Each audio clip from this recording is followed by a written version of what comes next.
Hello there. Welcome into a Friday edition of the show. I am so glad to have you, whether you're listening on your radio, streaming the show online at extrasports1300.com, or you've downloaded the free Extra Sports 1300 app to do your listening. And that app is sponsored by Diversus Health, mental health and well-being for all. A veritable cornucopia of sports topics await you as long as that cornucopia is game 6 between the Nuggets and the Thunder, because that's what we're talking about today. And I want your thoughts. Don't head off to the weekend before you get your thoughts in on last night and your predictions in for game 7. Which you can hear here on Extra Sports 1300 at 1:30 on Sunday. 719-247-1313. You can call or text in those thoughts, or you can tweet them to me at Gingerly Tweets. You know, circumstances like last night, do or die, back against the wall, playing for your season, they tend to, on occasion, bring out these unlikely heroes. And I don't know quite what it is. I mean, it would be nice if some of those unlikely heroes were just heroes because they popped up more often. Maybe it's just a mentality of, if I don't do something here, the season's going to be over. Now or never. That's a powerful motivator. Like the student that's flirting with a D in a certain class, and if he gets a D, he's going to end up in summer school, and he aces the final exam to bring his grade up.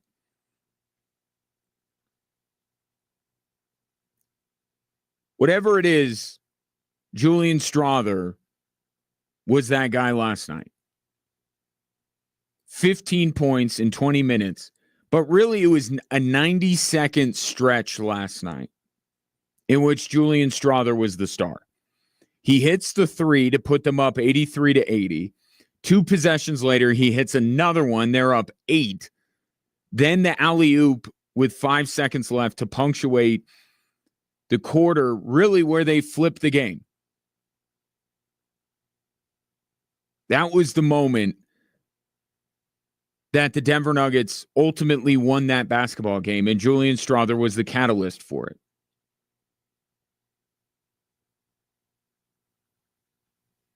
And you know what it reminded me of? Game 3 of the NBA Finals. Nuggets lose game 2. And they're going to Miami.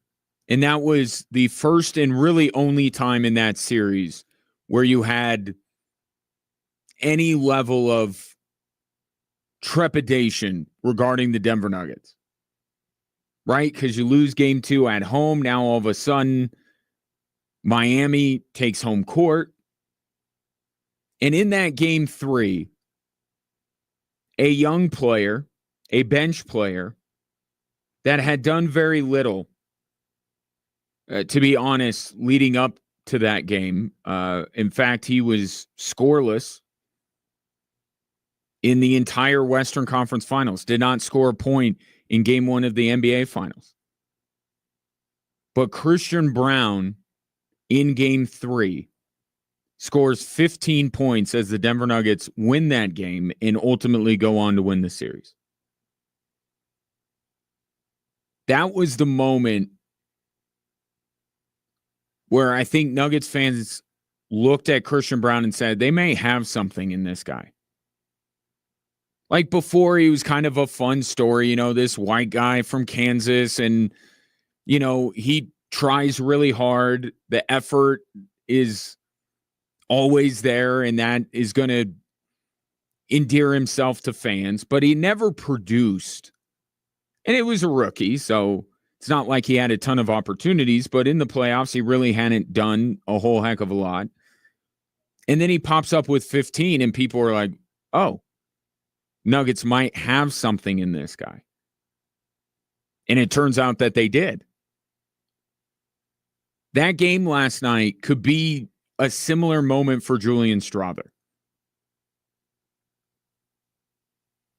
But the difference between Game 6 for Julian Strawther and Game 3 of the 2023 NBA Finals for Christian Braun is that Christian Braun didn't have 3 of the biggest baskets of that game, which is what Julian Strawther had. Julian Strawther, in many ways, was the Nuggets' unlikely hero of Game 6. And here's Julian Strawther on why it happened. My guys found me in spots. I took shots that I know I could make, and I understood the assignment. Got to do it again on Sunday. He understood the assignment. And I talked about this yesterday. You saw the Boston Celtics facing elimination get in a career performance from Luke Cornett, of all people. And I said that the Nuggets needed something like that. And they got it courtesy of Julian Strawther. That was the assignment. And it's a credit to Julian Strawther. Game 5, he gets 10 minutes. He hits a shot rarely seen again. And I get the inclination after last night to go, well, why didn't David Adelman play Julian Strawther more in Game 5? If he would have played him more in Game 5, certainly we would have gotten this performance, and the Nuggets could have been closing out the Thunder last night. I don't think it works that way. I think it was the moment. The urgency of facing elimination brought out the best in a guy who does have this kind of thing in his DNA.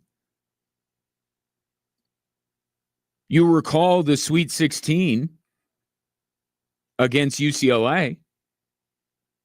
That was the highlight that was shown over and over again when Julian Strawther was drafted by the Denver Nuggets. He has a flair for the dramatic. He has that clutch gene. But in some ways, I feel like the only way you're going to get that out of him is if you put him in a situation. It's like, I'm going to nerd out here for a moment, if you'll indulge me. The movie Deadpool, right?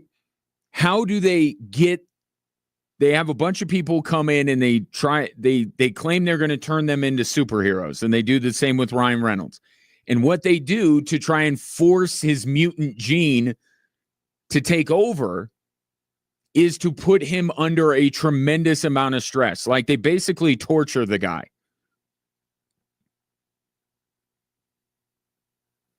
Perhaps to get the Julian Strawther you saw at Gonzaga, he had to be put under that kind of stress.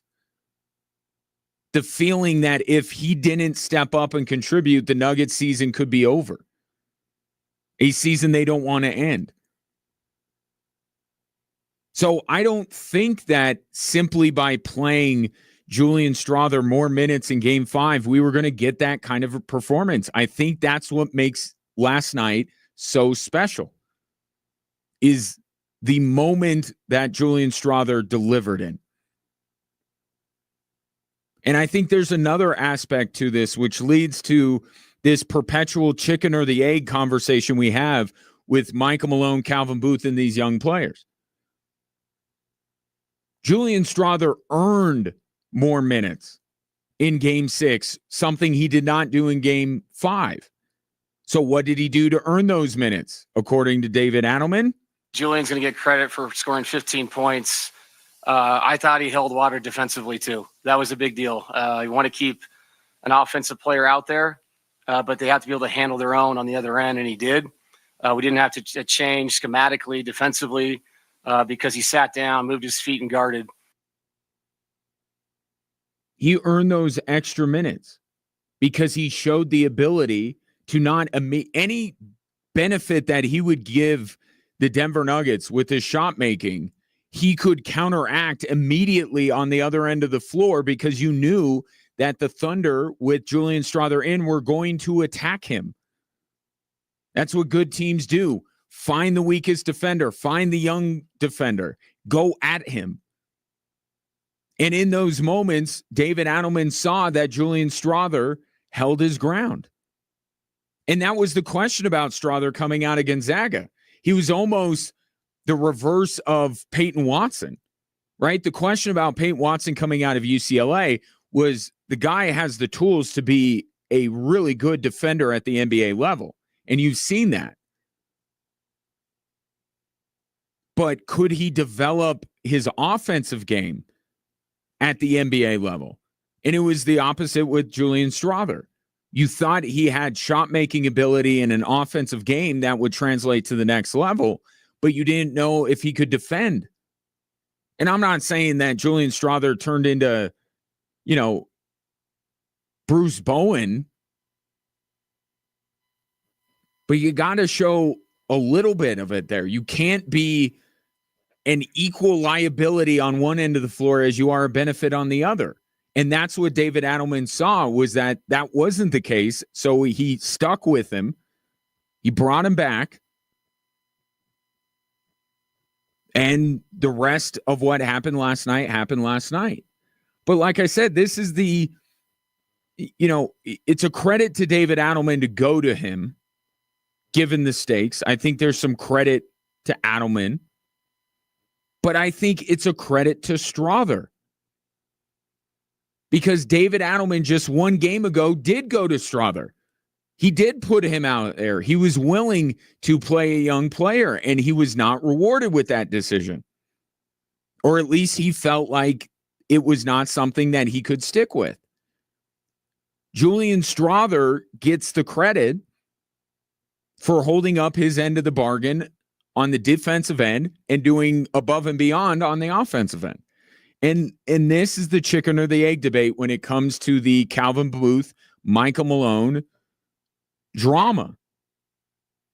And I've said for a long time that I believe that it's reasonable to think that some of these younger players would be further along right now in their development if Michael Malone would just trust them and play them. I believe that. But it can't be just blind faith. That's where the problem came in for Michael Malone. We could say that he doesn't like young players, but he did play Christian Braun. He gave Christian Braun every opportunity to make an impact on that team. And it was for the same reason why David Adelman left Julian Strawther out there last night, because he was doing the work defensively. So that's always the thing. Should Michael Malone just have played the players just to play them, just to develop them? Or is it incumbent on the player to show more to their coach to earn those minutes? And the reason why I say it's chicken or the egg, because it's as difficult to answer as the chicken or the egg question. Did these guys not show Michael Malone enough to be trusted, or did Michael Malone not trust him to begin with, and there was very little that they could do? They just weren't going to go on the floor. It was just this perpetuating thing. Michael Malone didn't trust them, so he didn't play them. So they were less prepared when they did get an opportunity, and they didn't fare well, so Michael Malone put them back on the bench.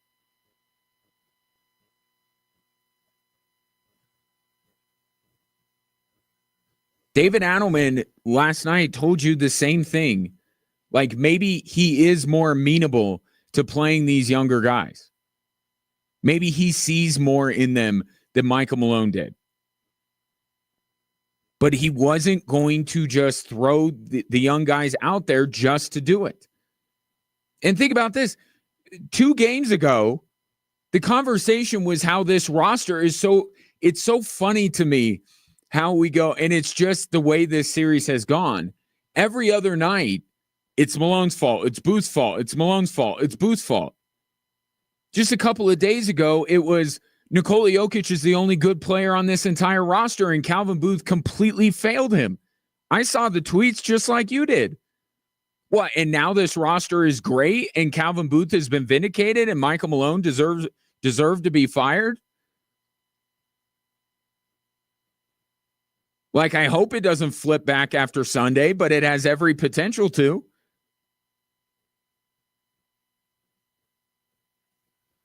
You're always going to wonder what the Nuggets could have been if Malone and Booth were more in lockstep. Moments like last night make you wonder that. And it's kind of why Josh Kroenke said, you're both gone. Because I don't think that he could really get in there and parse out who was really to blame for what was going on. He just knew they weren't in sync and they were both causing a problem, so they both have to go. But these young players, you know, the team Booth versus team Malone, who's right here, who deserved to be fired, who didn't, it lies within these young players. And a night like last night, Michael Malone looks bad and Calvin Booth looks good. Last game, it was Michael Malone looks good, Calvin Booth looks bad. It goes back and forth. But the good news is the most important thing, because we're never going to answer that what if. We're never going to answer that question of whether we would actually feel better about the Nuggets roster had Michael Malone bought in fully to Calvin Booth's vision. We can all have our thoughts on it, and I have mine. I've had mine.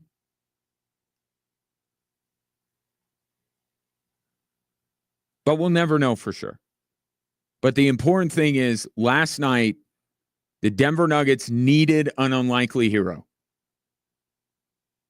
They needed one of these young players to step up and help them save their season, keep their season alive.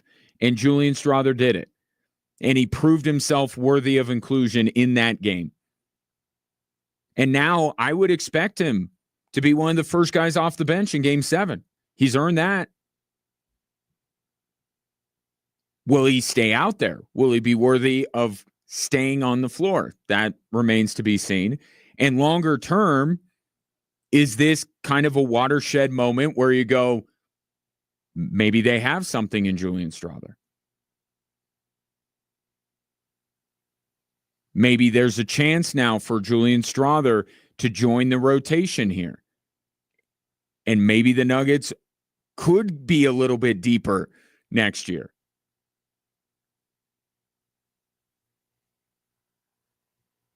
But it's part of, I hate to be cliche, but it's part of why we love sports. Moments like last night, where somebody comes out of nowhere and wins a team a game. It's great. And like Julian Strawther said, God, hopefully he does it again on Sunday. Much more on last night and looking ahead to Sunday on this show today. Love you to get in here, 719-247-1313.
Nuggets live to fight another day, and that day will be Sunday in Oklahoma City, 1:30, right here on Extra Sports 1300, talking about Game 6 and Game 7. Your thoughts at 719-247-1313. You could call or text it in. Dave has called in and wants to talk about the Nuggets.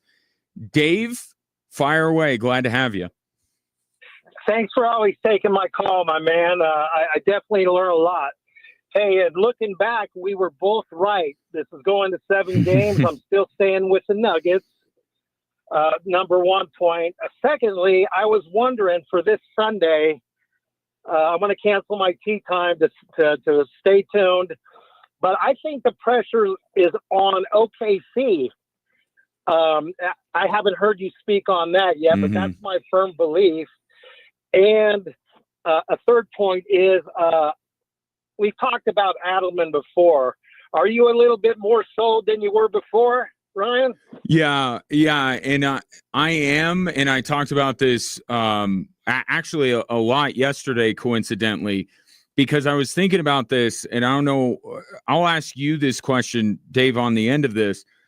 I feel like the Nuggets have gotten further and done more under David Adelman than I think that if you would have, it's an alternate universe, but if you would have told me that the Nuggets would have the Clippers followed by the Thunder with 4 games left in the regular season, we didn't know who the Nuggets were going to play. When Michael, I probably would have still had the Nuggets losing to the Clippers. So I feel like they have accomplished more, and whether that's David Adelman, whether that's the players just taking more ownership in it and kind of leading themselves, or a combination of the two, which it probably is. I think at this point, as long, and you and I have talked about this, as long as it's not an impediment to getting the best general manager candidate possible, I'm okay now with David Adelman being the head coach. Me too. I've always been. I think he's a brilliant basketball mind. I think we're going to get him, Ryan. I really do. That's just a gut feeling, because I feel the pressure is on them. And thanks for the call, Dave. Always love you calling in. We love everyone to call in, but I know it's not possible for everyone. As far as Game 7 goes, I do think that the Nuggets benefit from having been here before, and they are 4-2 in Game 7s. And in Game 7, the first place you look is who has the best player. And the best player in this series, the best player on the planet, is Nikola Jokic. All the pressure and all that kind of stuff, I don't know how much it's going to manifest itself. And I said this yesterday. I think it's more likely that if the Nuggets win on Sunday, the reason why they won is because of their execution, their ability to make shots. I don't know that we're going to see the Oklahoma City Thunder like fold. And that's the credit I want to give them, because I feel like earlier in this series, in Game 4, I thought they grew up a lot. And I've watched the Avalanche go from a young, super talented team to a champion. I've seen the Denver Nuggets do it. I know what it looks like when I see a team grow and mature in front of our very eyes. And it can even be traced to a game or a moment where you're just like, they're not young anymore. Right? They're ready for this moment. They're ready to win a title. And I do think that Oklahoma City, we saw that in Game 4. Because the Nuggets leaned on them. It was a close game, and we had kept talking about how, that's the formula for the Nuggets. If you lean on OKC, if you put them under pressure late, they're going to fold because they're young and they're a front-running team. And that was true. And then the Thunder didn't fold. It was the Nuggets. The Nuggets had the 5-second call, not the Thunder. And then the Thunder came back the next game and won as well, with the Nuggets making some mistakes down the stretch. So it certainly helps that the Denver Nuggets have played in Game 7s. Okay, because it is going to be a different animal, a different environment on Sunday. But I think that Oklahoma City has matured in this series to the point that I don't think that moment is too big for them. So I think what Sunday is going to come down to is who executes better. And in Game 5 to Game 6 is a perfect example of what I'm talking about. Game 5, what was the biggest issue? In the fourth quarter, the Nuggets, with open shots, couldn't knock any down. They couldn't hit shots. Last night, they did. And it's a bit of an oversimplification. But it's at the heart of it. It's a make or miss league. And the Denver Nuggets did a lot of good in Game 5. They got those open looks. They just didn't knock them down. And last night, I saw a lot of open shots get knocked down. And I see Oklahoma City win Game 5, Nuggets Game 6. It's not a coincidence. There's a corollary here.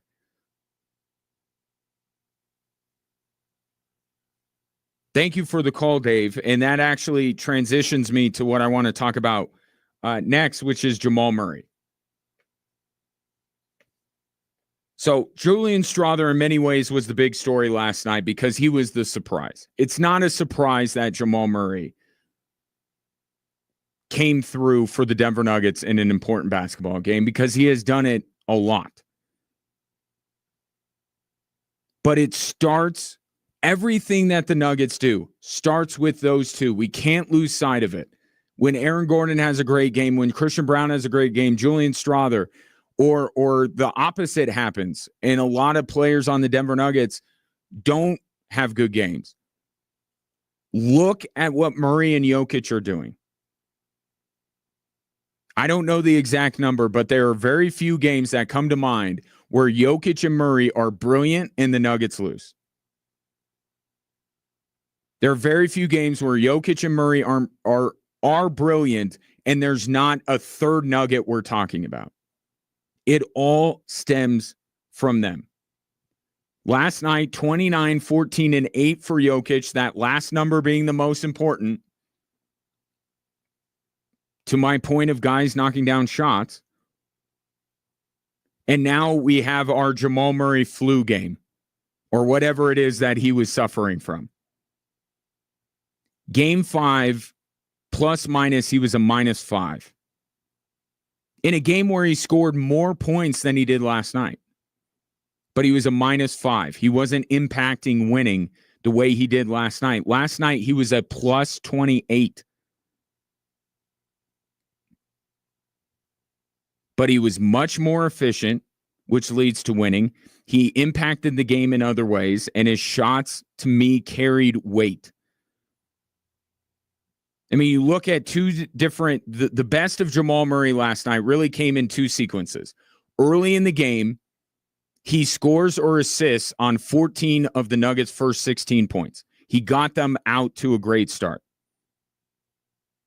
Then, talking about Julian Strawther, who assisted on all 3 of Julian Strawther's baskets during that 10-0 run at the end of the third quarter. It was Jamal Murray.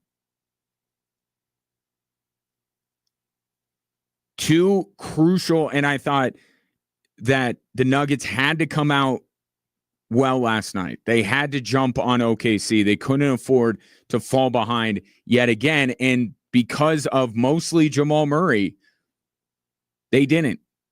They started off on the front foot. They were right there from the outset. And then when the game ultimately got decided late in the third quarter when the Nuggets flipped the game and took control of it, it was Jamal Murray in the middle of everything they did. And you just think there was a chance, not if you asked Jamal Murray, but if you asked David Adelman, there was a chance that Jamal Murray may not have even been on the floor last night.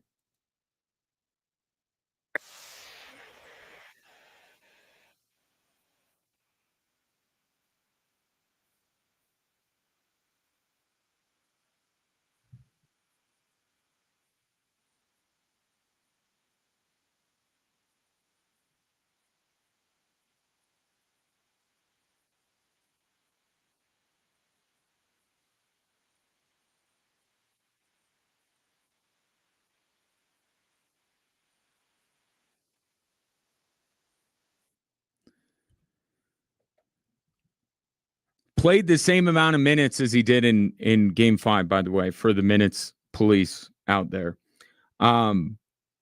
Look, you wish it didn't have to be this way, right? That Jamal Murray would feel great all the time and have this kind of impact all the time. But this is who he is. You've seen enough, whether it's the bubble, whether it's the title run, whether it's the Lakers series last year, whether it's these playoffs. You just see this from Jamal Murray. When it's almost like when he's feeling great, like that allows other stuff to get into his head. Like, have you ever done this? And I'm not likening anything that you and I do to what Jamal Murray does. But like, if you're ever doing anything and you're not feeling well, or you're in pain, like, you focus in a little bit more, don't you? You lock in more. I remember I broadcasted a basketball game or a volleyball game, and I was sick as a dog. I don't even know what my temperature was. It was in triple digits. I felt like absolute crap. But weirdly, my mind like got super focused on just the game. I wasn't thinking about, hey, what do I got to do tomorrow or what happened earlier in the day. I was in the moment because my brain capacity wasn't there to be able to entertain anything other than locking in and being hyper focused on what I was seeing and being able to relay that. And now I am not the Jamal Murray of broadcasters, but I'm just using that as an example that when you're under the weather or when you're feeling pain, like your mind has a way of just kind of like locking in a way that it doesn't when you're feeling great. And I think with Jamal Murray, it does that. And his mind locks in at a level that we just don't see a lot of guys do. I think it does it for most people, but with Jamal Murray, it locks into another level. And what he does when he's suffering from some sort of malady, it's unbelievable to watch.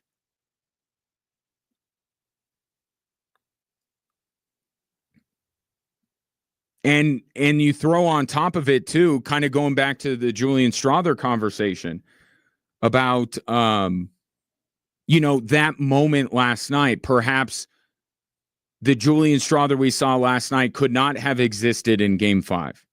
It's kind of the same thing with Jamal Murray. Some of these Jamal Murray performances come when the Nuggets' backs are against the wall, and it might lead you to think that Jamal Murray very much enjoys having his back against the wall and facing elimination. Jamal Murray speaking to that point.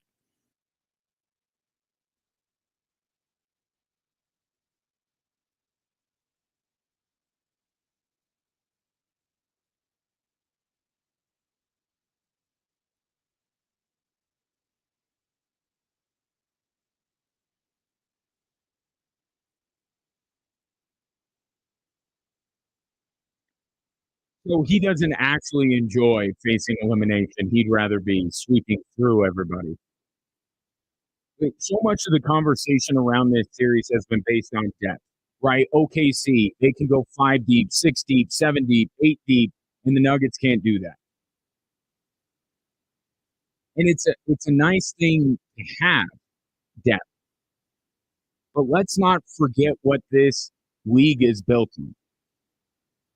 Post super team. It is all about the duo that you have.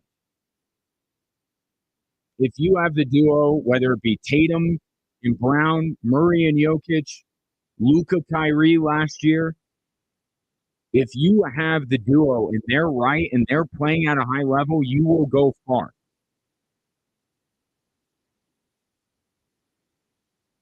And we could talk about all of these advantages that OKC has on their roster compared to the Denver Nuggets.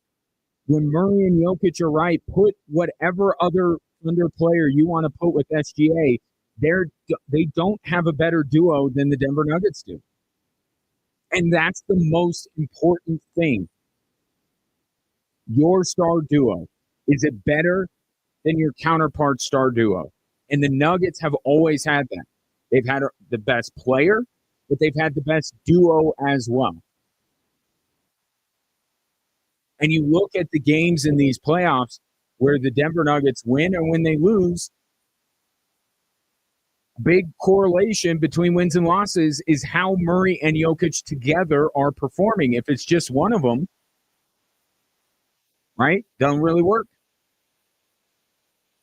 At this level, at this time of year, this far into the playoffs, Murray and Jokic have to be at their best. And they were last night. And so often when Murray and Jokic are locked in and they're both producing, guess what happens? We're talking about inevitably a third nugget, sometimes a fourth. One player that I don't want to spend too much longer ignoring, how about Christian Brown last night? I know Strawther is the darling of last night. And people are talking about Jamal Murray playing sick and more brilliance from Nikola Jokic. Christian Brown had an unbelievable game last night.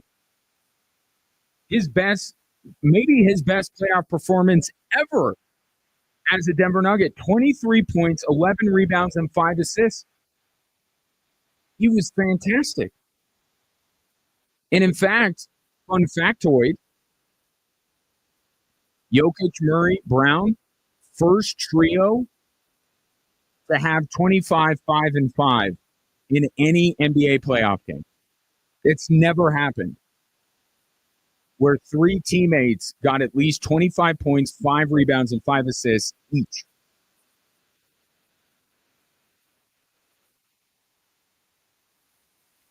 But it makes sense, and their opportunity is always there. Think about this. The Thunder are at least, at minimum, putting 2 guys on Nikola Jokic. Right? Even if it's not too directly on him, trust me, the second guy is lurking. Okay? Sometimes they're throwing 3 bodies at Nikola Jokic. And then if Jamal Murray is on his game, and maybe you have to throw a second body at him, that's all 5 of your players on the floor. You don't get more than 5 guys if you have to commit 3 to Jokic and 2 to Jamal Murray. That leaves everyone else on the Denver Nuggets open. And that was the story to a great extent in Game 5. Look at the shots that the Nuggets got in Game 5. How they missed those, I still can't quite fully understand. They were so open. But that's what having the Jokic-Murray 2-man game at its peak does. There are literally no other players that you can throw at Aaron Gordon, Michael Porter, Christian Brown, Russell Westbrook, Julian Strawther. You can't. You're throwing 3 at Jokic. You're putting 2 on Murray. It all starts with those 2. And we get caught up in depth and, Thunder have not just one Jalen Williams, they have 2 Jalen Williams. And they have Caruso, and they have Isaiah Joe. And yeah, it's great that they have that depth, and that's part of the reason why they won 68 games. But when the rotations get shortened and your best players are playing more minutes, it becomes about the duo. Your best player, your second best player. Combined, are they better than what the other team is presenting? And when Murray and Jokic are right, like they were last night, Thunder don't have a better duo than that.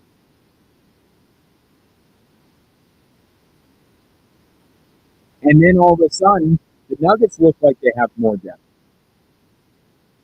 Right? That's the very premise of the Julian Strawther conversation. Oh, maybe the Nuggets are deeper than we think. Maybe Julian Strawther is. He even said it himself last night. He was knocking down wide open shots. Credit to him. I'm not trying to diminish what Julian Strawther did.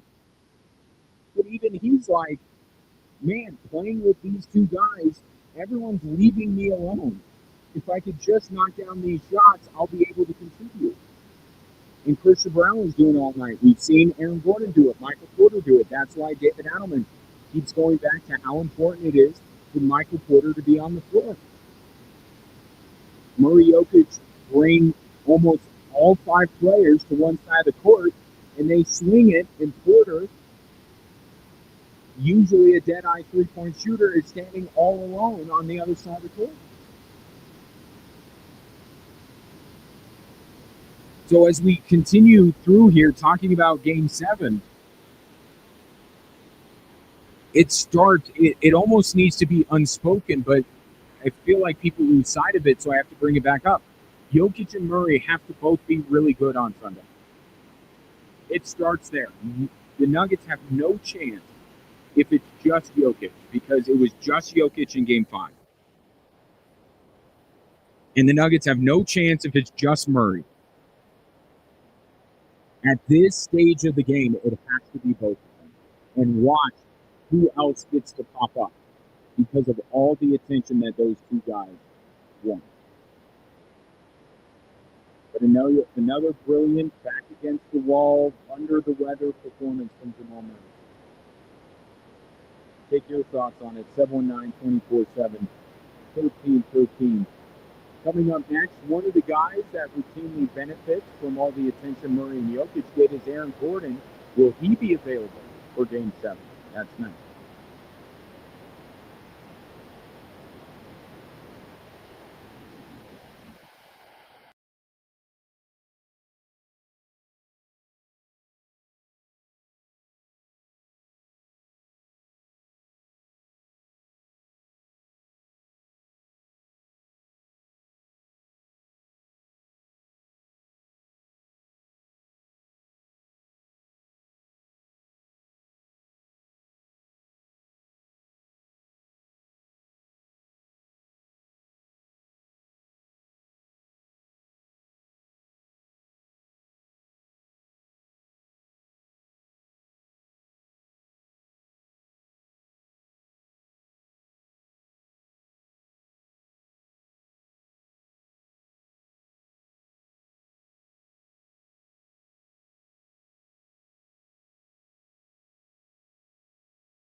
There was one bit of negativity last night, I guess is the way I'll put it, because I don't want to say it's bad news because we don't know what kind of news it is yet.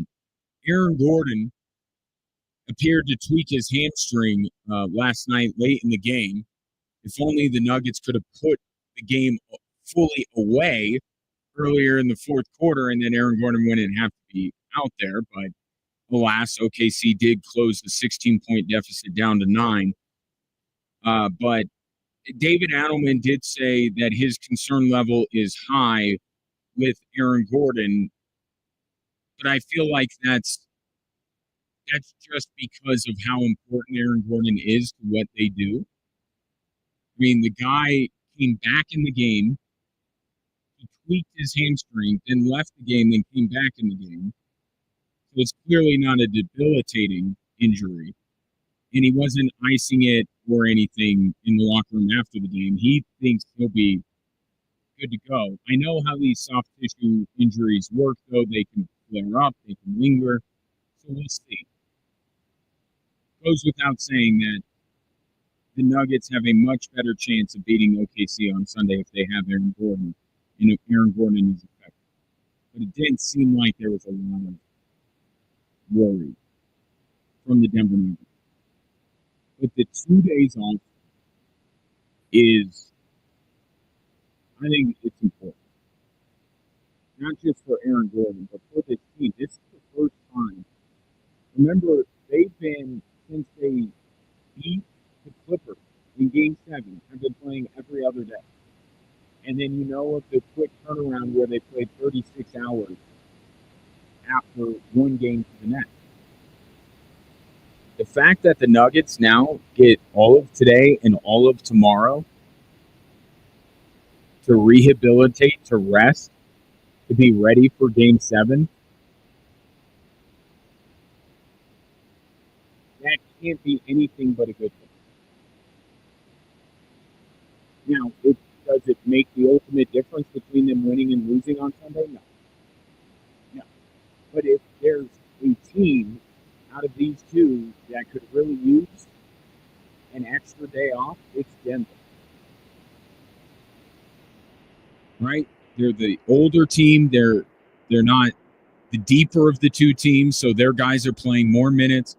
All of that is a factor.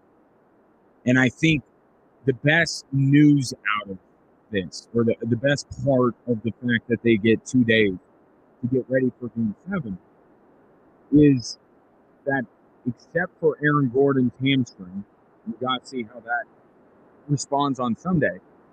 I mean, think about with Jamal Murray. I don't know, maybe we want him to stay under the weather, but his illness should pass. I think the best part about this is that we will get a great finish to what has been a phenomenal season. Right? The Nuggets will have the time to recover to be able to give OKC their best shot. No quick turnarounds, because OKC wasn't good in that game either. After Game 4, they weren't great either. So both teams will have ample time to get rested up, to get ready, to give us a great finale in what has been just an unbelievably entertaining. So hopefully the hamstring gets the rest of these over the next couple of days. Jamal Murray gets the feeling a little bit better, and the Nuggets are ready to rock and roll Sunday at 1:30, right here on Extra Sports 1300. Get into some of your thoughts on Game 6 and Game 7 coming up next hour. Let's talk about just this series overall and what it's been, and also, why don't we know who the MVP is? It's all coming up here on Extra Sports 1300.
Welcome in Drive Time Sports on this Friday, a joyous occasion as the Denver Nuggets have forced a Game 7 with the Oklahoma City Thunder. That game will take place Sunday afternoon at 1:30, and you could hear it right here on Extra Sports 1300. I want your thoughts on either what transpired last night or what you think will transpire on Sunday.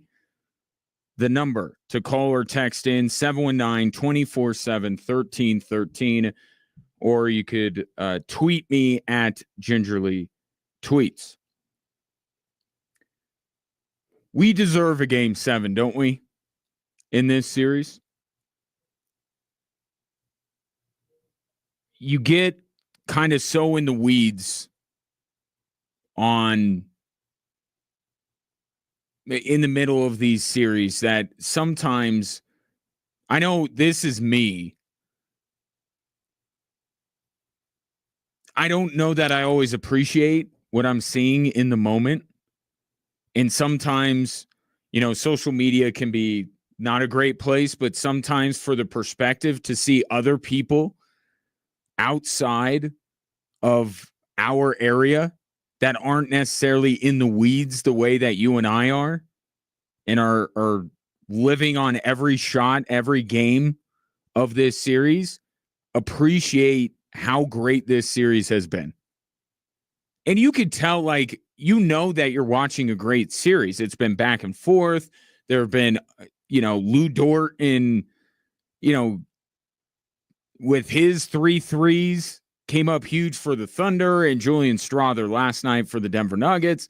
And it's had unlikely heroes. It's had MVP front runners going toe-to-toe, and both of them have been fantastic. And it's been such a great series. It really has. But to kind of read what other people are writing about it from outside that are just taking this in as just watchers of basketball and not being so one-sided. We're on the Nuggets side of things, and we're basing all of our opinions on the Nuggets, and there are people outside that are just watching this series, not really caring who wins, and just enjoying what they're seeing. This has been a fantastic series. So it's only fitting that we're going to get a Game 7.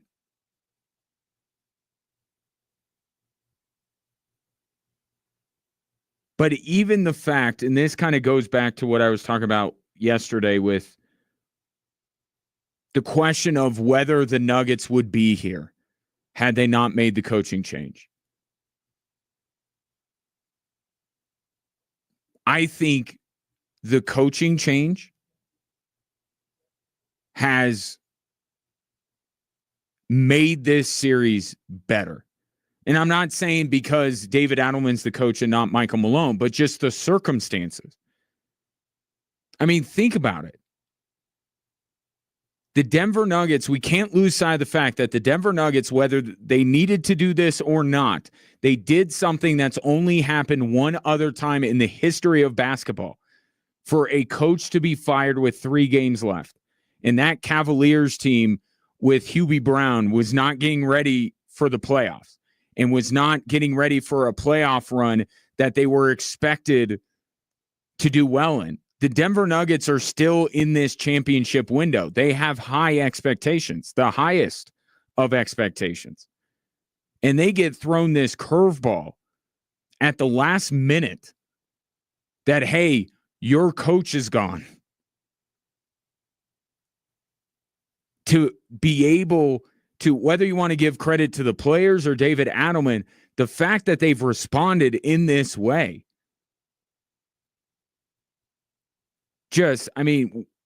it shows the resiliency of this group, how resilient they are. And it's nice to see, because there was a team that we watched for the majority of the regular season that didn't really look that resilient. They disappointed, I think, more than they delivered this season, even though the record was great. I mean, they didn't have a bad record, but how many high points can you think of throughout this season? There weren't a lot. I remember both Wizards games vividly. And maybe that's a me problem.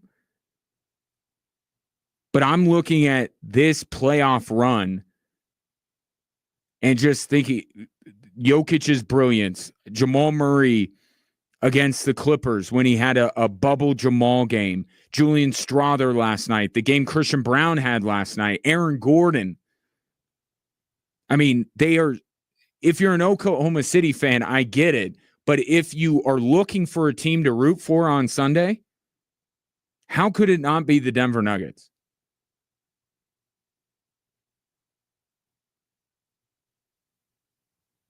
Right? You have all these elements of this interim head coach that has been thrown into the fire that has gotten this team on the cusp of making it to the Western Conference Finals. And you have Aaron Gordon with the human aspect of Aaron Gordon's story, but also the basketball aspect to it, how clutch he's been, how brilliant Nikola Jokic has been, all these unlikely heroes. And that's just on the Nuggets side. Again, we don't appreciate what we see from the Oklahoma City Thunder, but what we're seeing from the Oklahoma City Thunder is actually quite special as well. We're seeing an MVP who will soon probably be named the MVP. More on that in a minute. In SGA, performing brilliantly. Lou Dort being their unlikely hero. This young, talented Oklahoma City team in game 4 kind of maturing and growing up in front of our eyes. This series, as long as Sunday delivers, and I have no reason to think it won't, the idea that this game 7 is going to end up like the Clippers game 7, I think there's 0 chance. I think Sunday is going to be great. Whether it's Oklahoma City or Denver winning, I think it's going to be a great game. And I think we're going to look at this series. Obviously, it won't carry the same weight as next round would or the NBA Finals would, but we're going to look back at this series and say this was an awesome series. Now, hopefully, we'll say it's awesome because the Denver Nuggets eventually won. But this, I mean, it's had everything. It's had absolutely everything. So, of course, it's going to have a game 7. So, little history lesson here. The Denver Nuggets will play Sunday in their 7th game 7. They are 4-2 in the previous 6. So they have not a Pete DeBoer success rate in game 7s, but they do all right in game 7s. Oklahoma City, none. In fact, David Adelman has coached in more game 7s than Mark Daigneault has. And I don't want to minimize it down to nothing. It's something. It's experience, and experience is important in any facet of life. But I don't think Sunday is going to ultimately come down to the fact that the Nuggets have played in 6 of these and the Thunder have played in none of these. I really don't. And maybe I'm giving Oklahoma City too much credit, and maybe they collapse in on themselves like a dying star on Sunday.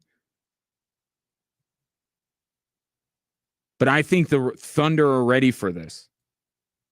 And I know the Denver Nuggets are. But what will ultimately decide it? Here's Nikola Jokic.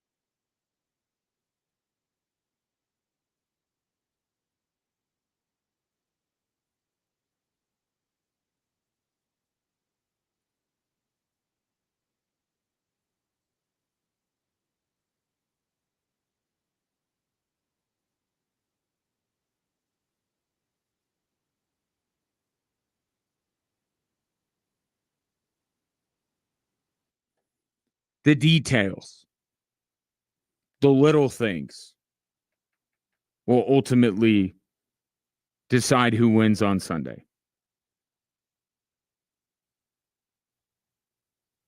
One thing that Nikola Jokic mentioned that continues to stand out to me are the number of second opportunities that Oklahoma City gets. Those little, and I think it's going to what Nikola Jokic is saying, right? Those little, they're not grabbing the rebound with two hands and Oklahoma City is batting it and it's ending up inevitably in the hands of another Thunder player. Like, those kind of things can happen. If the Nuggets are going to play good enough defense to limit OKC to one shot and they miss it, that has to be it. Turnovers have been a big factor for the Denver Nuggets, not just in this series, but in the Clippers series.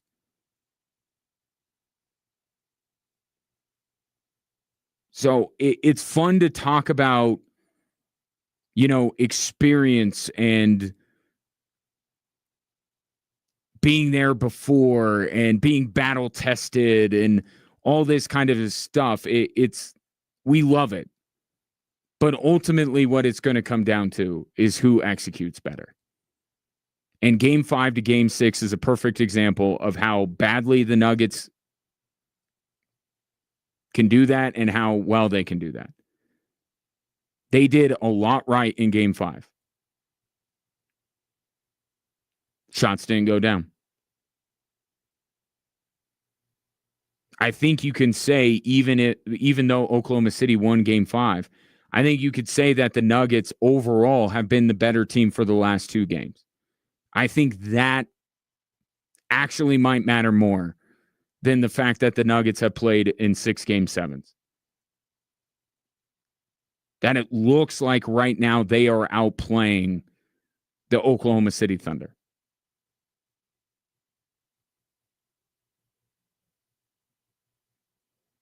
But I don't think this Thunder team's going to blink. I think, look, they got Game 7 at home, and a lot of the things I heard Oklahoma City saying last night, I heard the Nuggets saying after Game 6 against the Clippers. We worked all year to have Game 7 in our building, and that place down in Oklahoma is going to be electric. I think the start of Sunday's game is going to go a long way.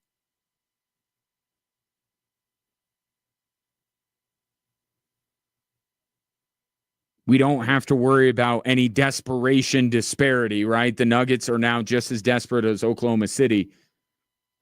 Will OKC feed off the crowd a little bit and get off to a good start? And if that happens, how quickly can the Nuggets answer back? Because Oklahoma City is still very much a front-running team, right? If they get up on you, they are very difficult to come back on. So I think the start, I would expect the Thunder to have the better of the first few minutes and get out to an early lead, which is okay, which is acceptable and understandable given that they're in their building. But the Nuggets, I think, have to quickly respond. And Jamal Murray talked about it last night. Like they got to throw more punches early. So even if it's OKC out to like a 7-0 lead, the Nuggets got to squash that and come back right away. I would be very surprised if a team is able to build up, a 15, just to kind of take it back to last year, not to bring up bad memories. But if a team gets up like the Nuggets got up in Game 7 last year against Minnesota, I don't think that they're going to lose. And I don't see the signs. This series has been difficult for the Denver Nuggets, certainly. And there has been a lot of physicality. I do not see the Denver Nuggets as tired as they were going into Game 7. I don't think that this series has been I think mentally exhausting, probably. I don't think it's been as physically taxing on them as Minnesota was a year ago. But you don't want to chance that, right? What helps that to make it not as taxing? Make sure everyone's coming along for the ride. It starts with Murray and Jokic, but other guys chipping in. So it's not all Murray, all Jokic, all the time going into the fourth quarter. I think we're in for an all-timer. I really do. I still, and I'll say this. I'll take the Nuggets and the points. I'll at least do that. I don't know that I can take the Nuggets, but you know what? I didn't take them in the last series either. I did end up taking them in Game 7 for what it's worth, but did not pick them to win the Clippers series either. But I think we're in for a very fitting end to a brilliant series. 719-24-7-1313. Your thoughts heading into Game 7, Sunday afternoon, 1:30 here on Extra Sports 1300.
Tomorrow night, Switchbacks FC hosting Pittsburgh Riverhounds for Armed Forces Night. First 2,000 fans through the gates at 6 will get a limited edition Switchbacks headband courtesy of KOAA. Then after the match, which is hopefully a Switchbacks victory. In fact, I've had some good fortune recently doing this after what I truly believe will be a Switchbacks win. A very special fireworks display. Get your tickets now. And I do mean now because they are selling out switchbacksfc.com.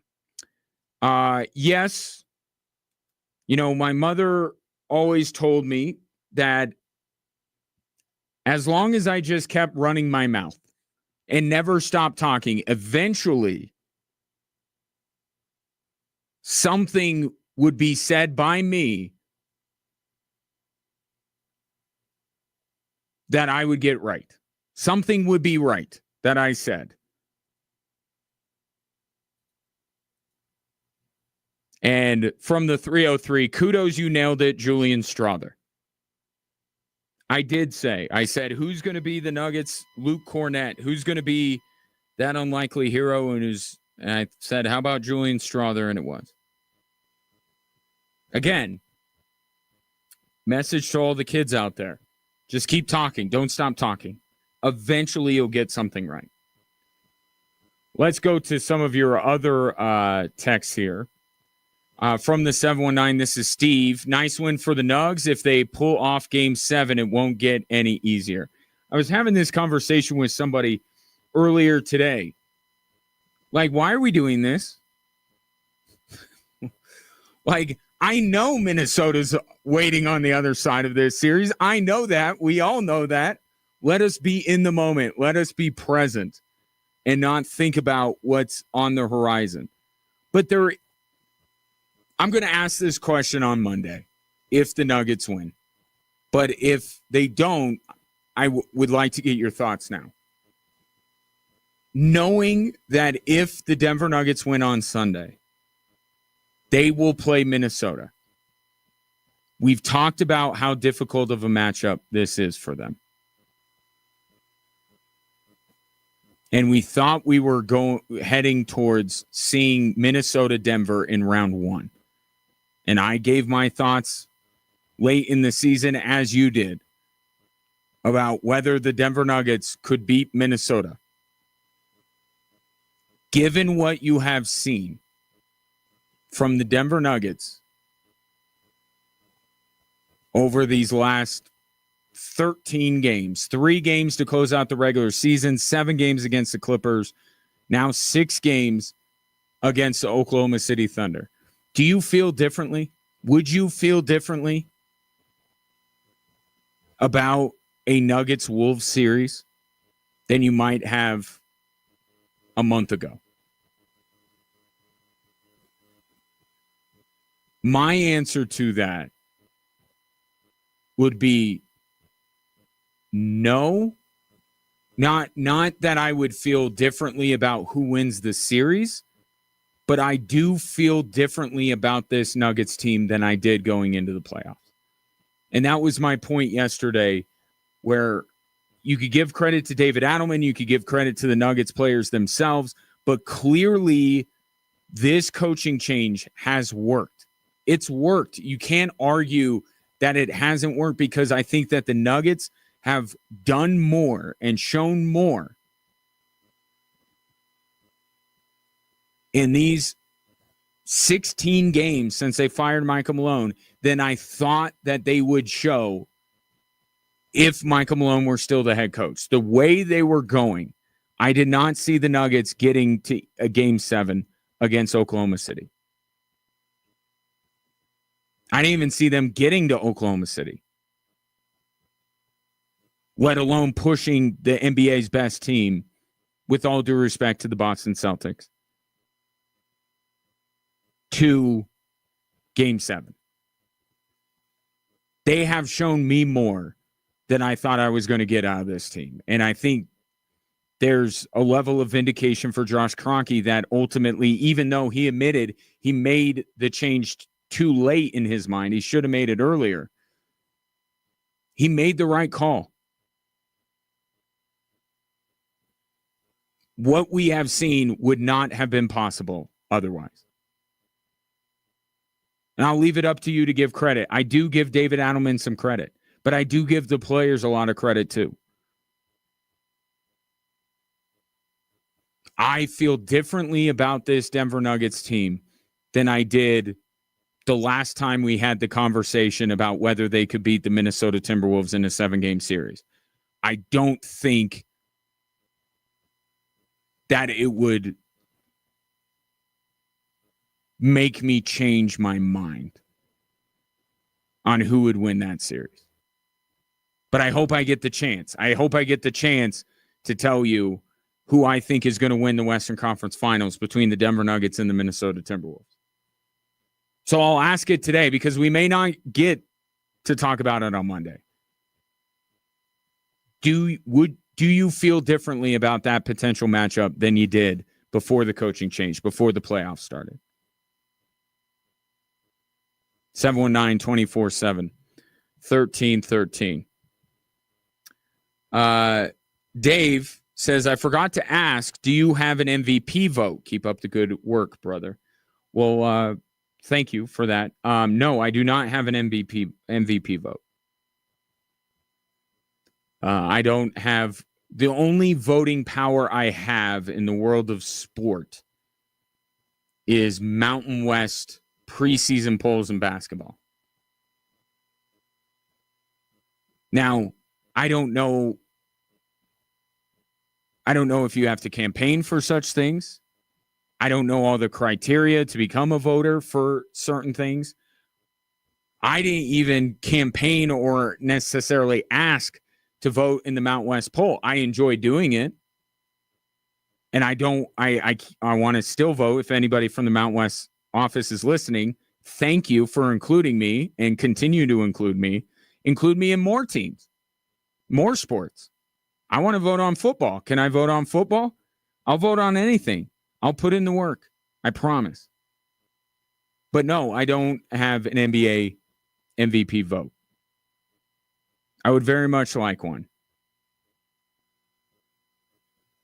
And my vote would go to Nikola Jokic. It would. Now, on that topic, we normally know by now who the MVP is.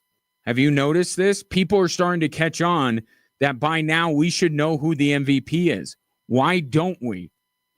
And what has this series to this point shown about who the MVP of the NBA is? That's next here on Extra Sports 1300.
By now we would have known who's won the MVP. We don't know yet. I mean, we have a good idea.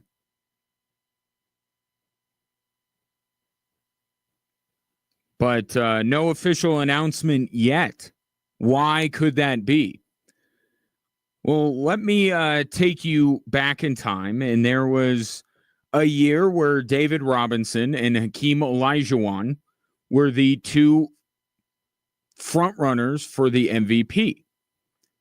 And they happened to meet in the playoffs. And before one of those games, David Robinson was given the MVP trophy. And Hakeem Olajuwon proceeded to destroy David Robinson and the San Antonio Spurs in that game.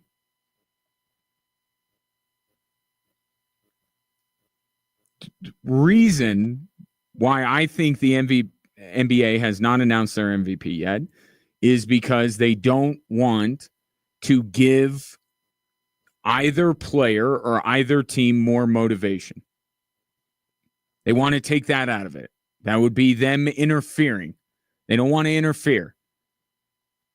Whether it's Jokic, whether it's SGA, once they're done playing on Sunday, then arrangements will be made.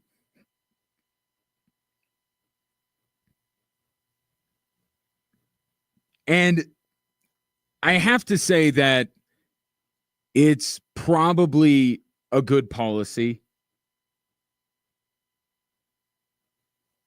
Right? I mean, are we really waiting with bated breath to find out who the MVP is? Like, it's gotten to the point where more people have been curious as to why we don't know yet. Hence, people bringing up David Robinson versus Hakeem Olajuwon. But we kind of know. Right? It's going to be Shai Gilgeous-Alexander. He's going to be named the MVP. So why do that? Let me put it this way. If you're an Oklahoma City Thunder fan, would you like SGA to be named the MVP? Or let's say that suspend belief for a moment and say that Nikola Jokic is going to be named MVP this year. You want him to be named MVP? And let's say it's before a game that is a pivotal game in the series or a game that the Thunder absolutely need to win. Do you want the Thunder to have any extra motivation to win that basketball game that night? So I think it's a good policy. I think it's the right idea. But part of me is saying, and I'm not just saying this because I believe it will be SGA and I'm looking for any added motivation that the Nuggets can find.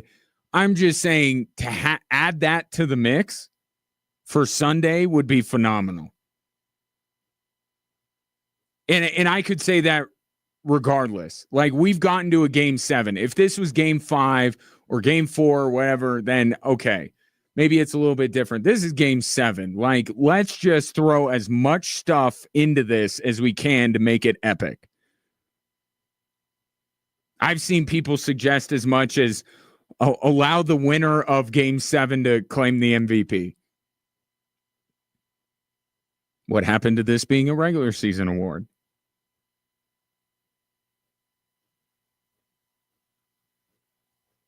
It's a good policy.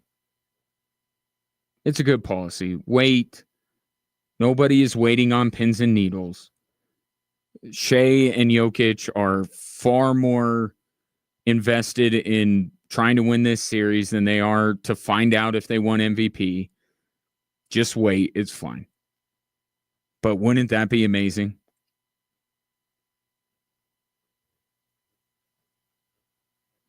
To have either the MVP announced before the game and add that to the mix, or the thing that would absolutely never happen, but maybe a one-time exception would be warranted to give the winner of tomorrow's game because they haven't won the title.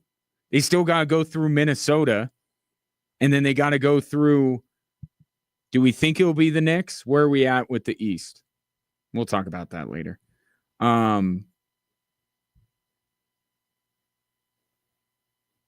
Winning this series doesn't get you a bigger trophy, so it feels right to reward one of these two teams with a trophy. Like, this has been such an epic series. Here is a trophy for you. And that is a trophy that is truly being contested by a player on the Nuggets and a player on the Thunder. And Giannis will finish third, but a distant third. It would be amazing. It would be amazing to give out the MVP on Sunday. In this series, little comparison. Don't want to drown you in numbers. Hopefully I don't.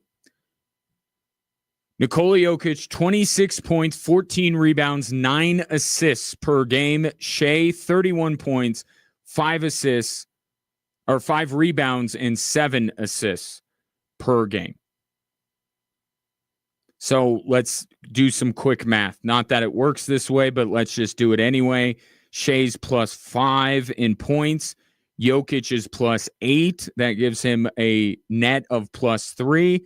And then add 3 assists +6. Nikola Jokic wins. And you know what's crazy about it too? Jokic had 2 games in this series where he was actually quite poor. He's had 2 games in this series where he has been far from his MVP level self, and yet his averages are still much higher in rebounds and higher in assists. Field goal percentage, Jokic +5. 3-point percentage, Jokic +3. Free throw percentage, Shea almost +30.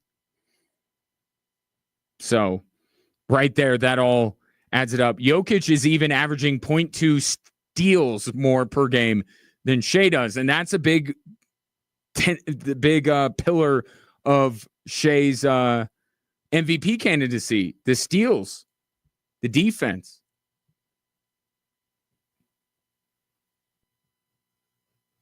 Look, regardless, and it's a regular season award. Okay, so what is going on right now? It really shouldn't have any impact, even on your mind, because we went through this with Joel Embiid.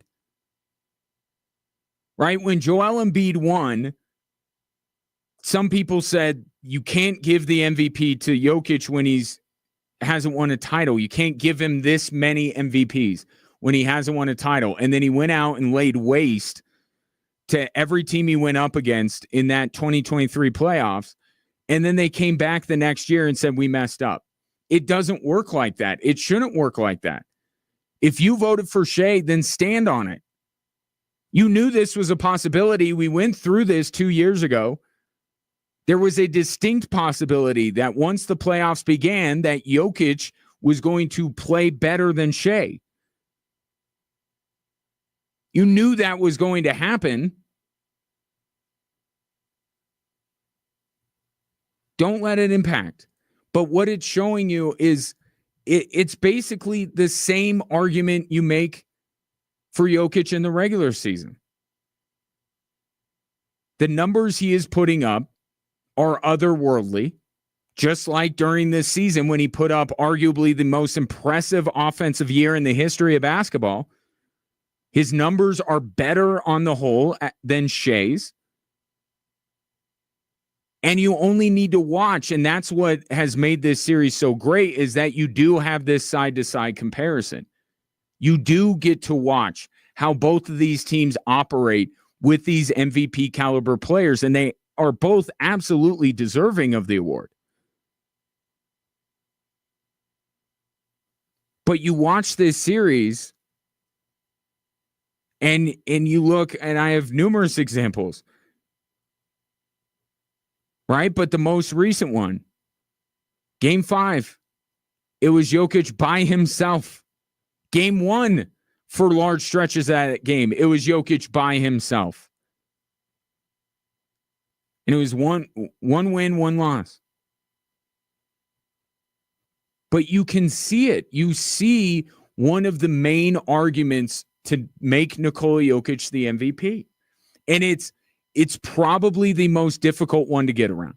You can skew statistics in many different ways. You can obviously look at the team success of OKC and give Shea a lot of credit for that because they were far better than every other team in the West this season. Far better. But the one argument that Nikola Jokic has had for years that I just don't know how you argue against it is just how blatantly reliant the Nuggets are on him. It's just it's just so easy to see. And now seeing 6 games of Shea and Jokic playing on the same court, you can see it. It is as clear as day. You know, a phrase I have never heard yet, and you can correct me. I'm not saying I watch both broadcasts, or I guess Altitude hasn't had the broadcast. At times, I may miss things that the commentators say.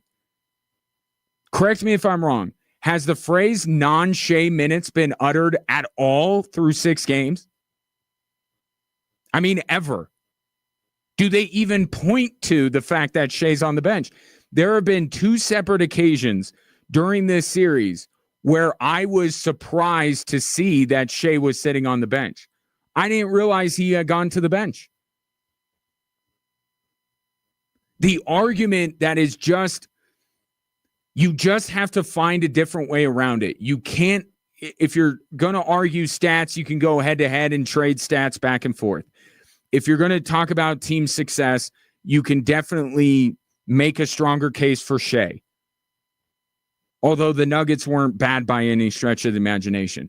But the one, if you are a Shea voter, that you can't argue against it, is that the Denver Nuggets are more reliant on Nikola Jokic than any team is on any player they have in the league.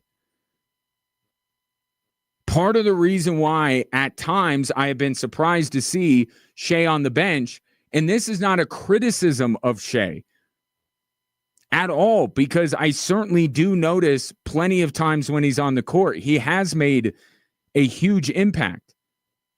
In Game 5, he was the best player on the floor down the stretch. But non-SGA minutes aren't a thing. Non-Jokic minutes are. And there's this sense of dread that you feel that whatever good the Nuggets have done to the point that Nikola Jokic goes to the bench is going to be undone immediately. There is no sense of that. And I also, while saying it is an argument for Jokic that cannot be countered, I also think it's an argument that is so unfair to SGA. And I openly acknowledge it. It's so unfair to Shea that because, and maybe this isn't the right day to do it because there's the Julian Strawther game and Jamal Murray and what he did and everything, but like, it's not SGA's fault. The Oklahoma City front office is better than the Nuggets front office.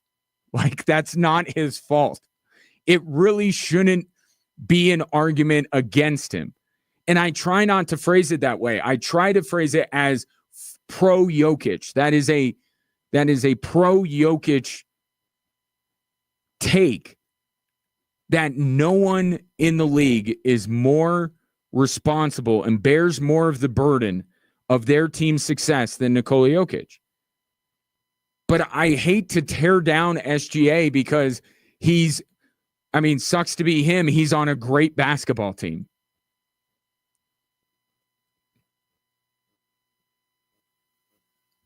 Like he shouldn't win MVP because his team's too good. I don't buy that. I'm not going there. But it's impossible to get around the fact that this team would be absolutely lost without him, because we see it every night. The moment he goes to the bench, this team doesn't even look the same. They can't play the same way. They don't have the same success. Everything goes to Hades. Like, it's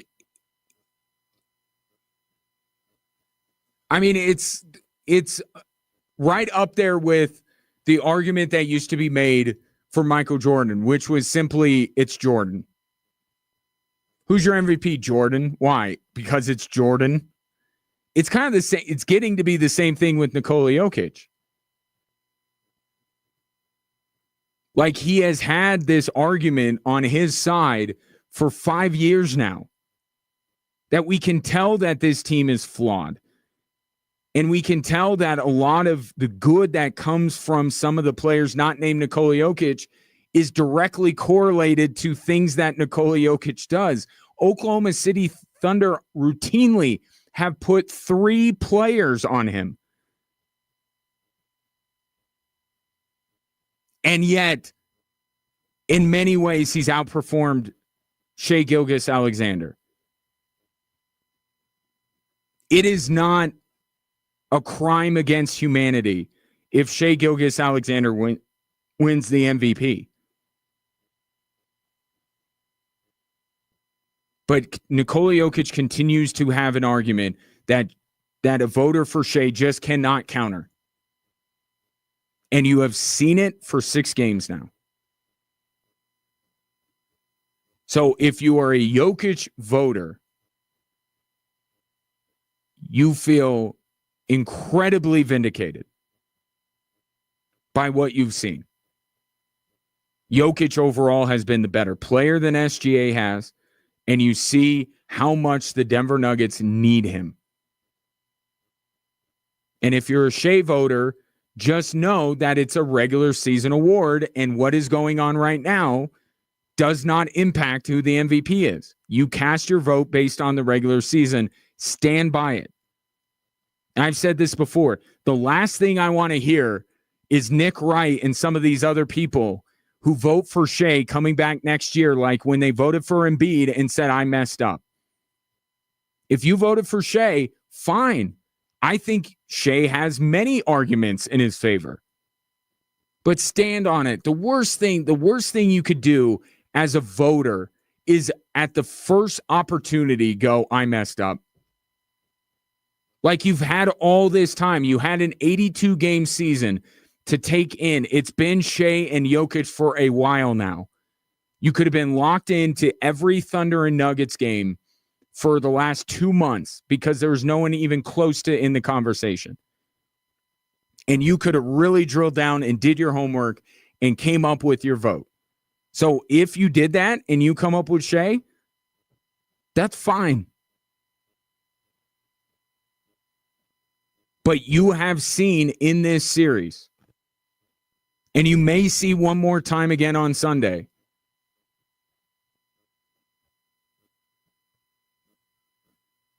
why Nikola Jokic, in my opinion, should be the MVP of this league. And how right now he just has a stranglehold on what the MVP stands for that other guys just, they don't have. Take your thoughts. 719-247-1313. Coming up next, we'll get back to Game 6 and then looking ahead to Game 7.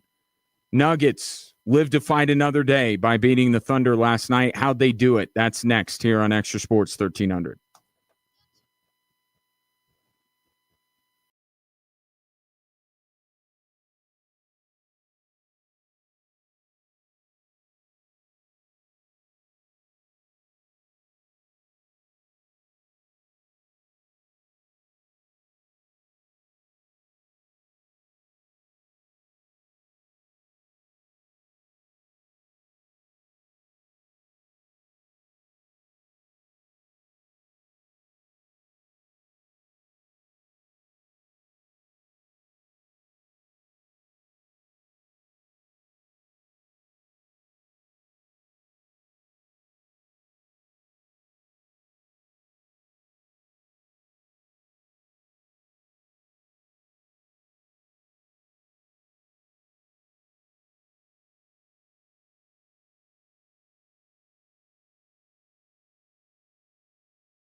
Hello there. Welcome in. Drive Time Sports on a Friday. Ryan Kaufman with you. Pleasure to have you, whether you're listening to the show or watching the show. You can listen on air, online, through the Extra Sports 1300 app, or you can watch on our social media platforms. Great text so far. Great call so far from Dave. Who wants to join him? Give us your thoughts. 719-247-1313, or you can tweet at me at Gingerly Tweets. If you are just tuning in, we have had one team on our minds all day today, and they are the subject of all three of the stories that are driving the show.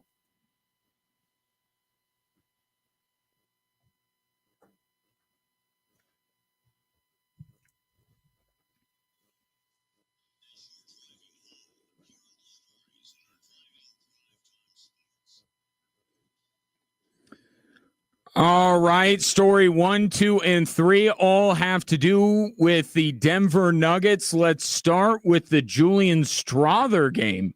Jokic has it inside the arc. He starts backing down Holmgren to the dotted line. Throws out of it. Strawther three. You the man! Julian Strawther, you the man! In game number 6. Timeout Thunder. Nuggets lead it by 16.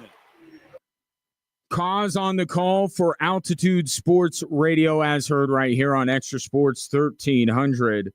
I said yesterday that the Nuggets needed to find their own Luke Cornett, like the Celtics did, in the form of Luke Cornett just a couple of days ago. And they found one. In fact, it was the guy that I threw out there in Julian Strawther. 20 minutes. Scored 15 points, but really it was 90 seconds.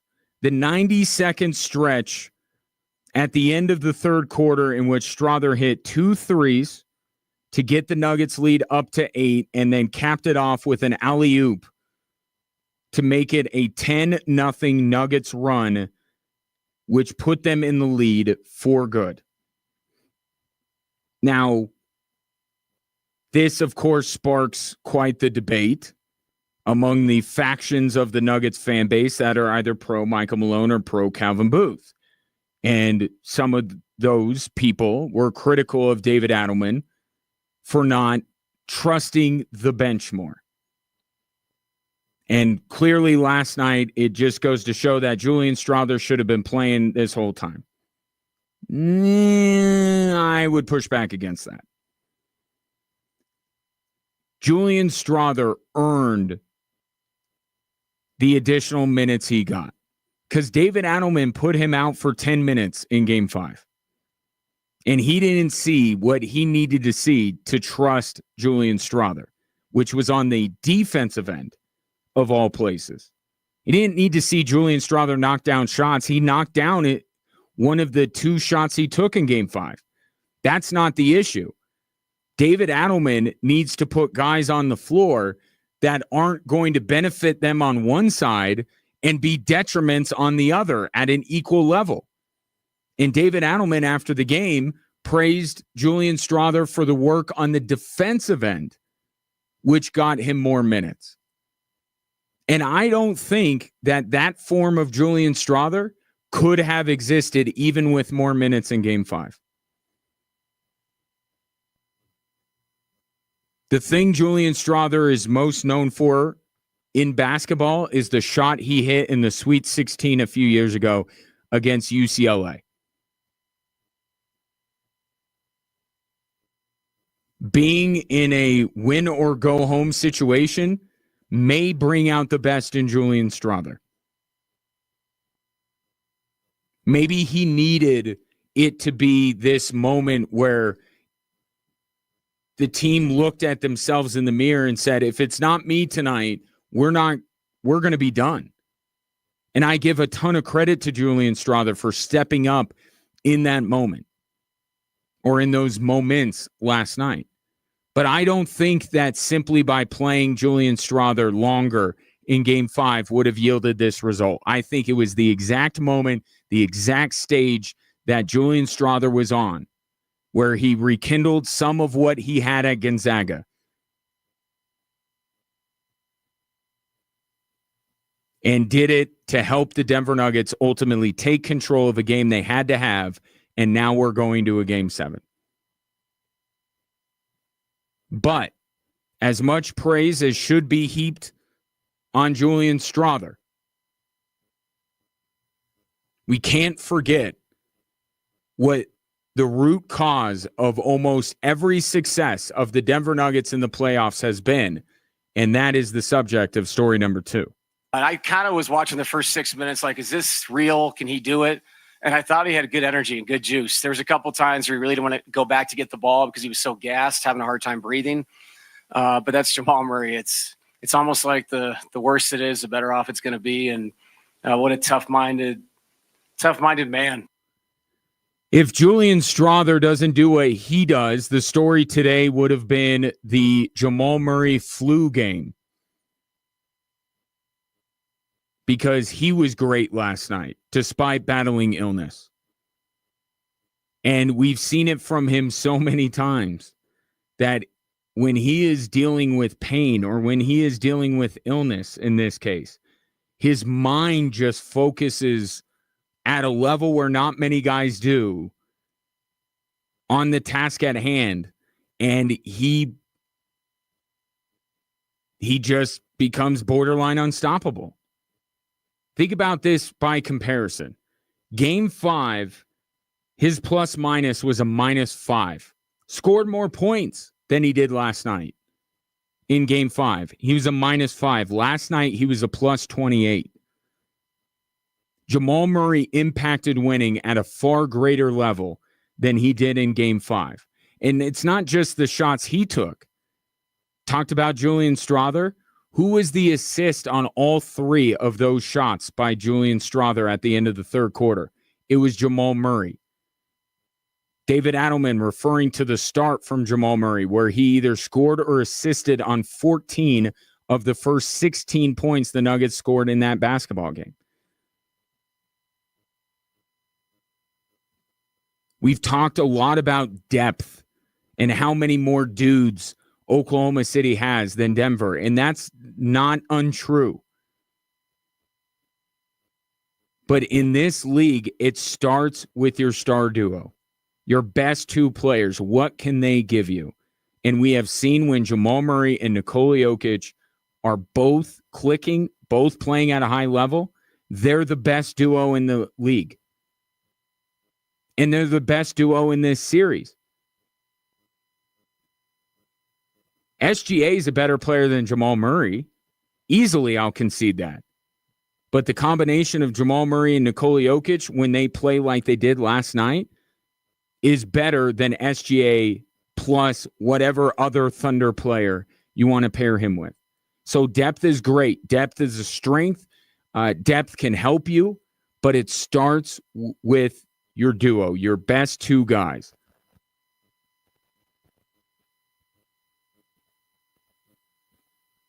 And I think another aspect of why Julian Strawther was able to have the game he had was because Oklahoma City had to spend so much manpower trying to limit Jokic and Murray. One player that had an outstanding game, and I haven't even talked about him as much as I should, Christian Brown had 25 last night. What was it, 23, 11, and 5. He was brilliant. But the opportunities, game 4 or game 5 and game 6 aren't that different when you really think about it. The result went the other way. And Jamal Murray was good, was solid, maybe not what he was last night, but he was solid for 3 quarters, and Jokic was brilliant. It got the Nuggets the same opportunities in the fourth quarter that they had last night. And the simple fact of the matter is Christian Brown Michael Porter, Julian Strawther, or anybody else that put up a shot couldn't make it. Last night they did. But the Nuggets in these last two games have been generating wide open opportunities. And I don't want to, not give credit to Christian Braun or Julian Strawther because they deserve credit. But where are those opportunities coming from? The fact that OKC basically has to commit their entire 5 players on the floor to slowing down the two-man game of Jamal Murray and Nikola Jokic. And when that happens, so many other guys get opportunities. Look at every great Jokic and Murray game. I referenced this game earlier because of it reminded me a little bit of Julian Strawther. When Christian Braun had his breakout game in Game 3 of the NBA Finals a couple of years ago. That was more known for being the game where both Jamal Murray and Nikola Jokic each had triple-doubles.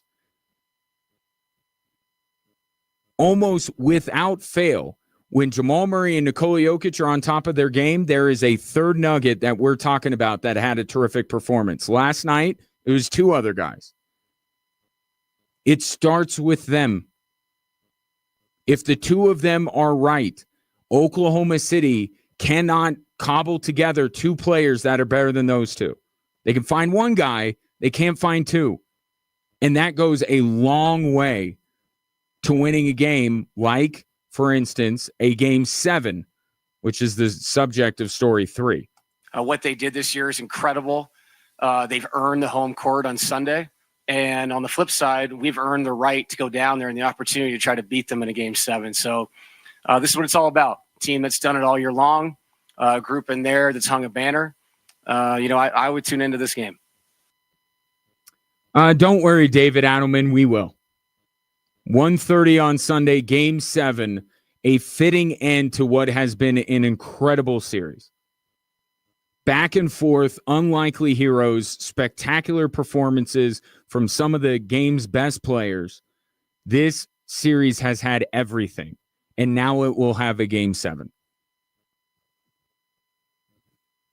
So what ultimately will make the difference in a Game 7? Yes, experience matters. The Denver Nuggets will now be playing in their 7th Game 7 with this core group. Oklahoma City will be playing in their 1st. That's not nothing, but it's not the be-all, end-all. I think Oklahoma City has grown up in this series. Game 4 in particular. I don't know what you do with DNA. I guess you're just born unlocked championship DNA. That's what Oklahoma City did in Game 4. But Denver has that too. I think Oklahoma City is going to be ready for Game 7. I don't think that they're going to fall flat on their face. And I just hesitate to put too much stock in the experience. It matters. It's a part of it. But the Denver Nuggets had the Game 7 experience over Minnesota last year. Right? And where did that get them? So there are so many other things that you put on top of the experience. It's one thing in a big bowl of things that are ultimately going to decide this game. I think the fact that when they're at their best, Jamal Murray and Nikola Jokic is the best duo in the NBA. I think that goes a long way. But Oklahoma City is going to be at home. I think they're going to be able to ride the wave of a raucous crowd to get out to an early lead. How quickly do the Nuggets counterpunch? I think is going to be very important on Sunday. Neither team can afford to lose touch with the other.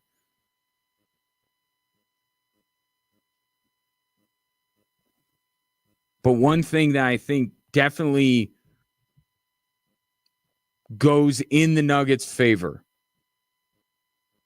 is the last 2 games. They have outplayed Oklahoma City. They have been the better team.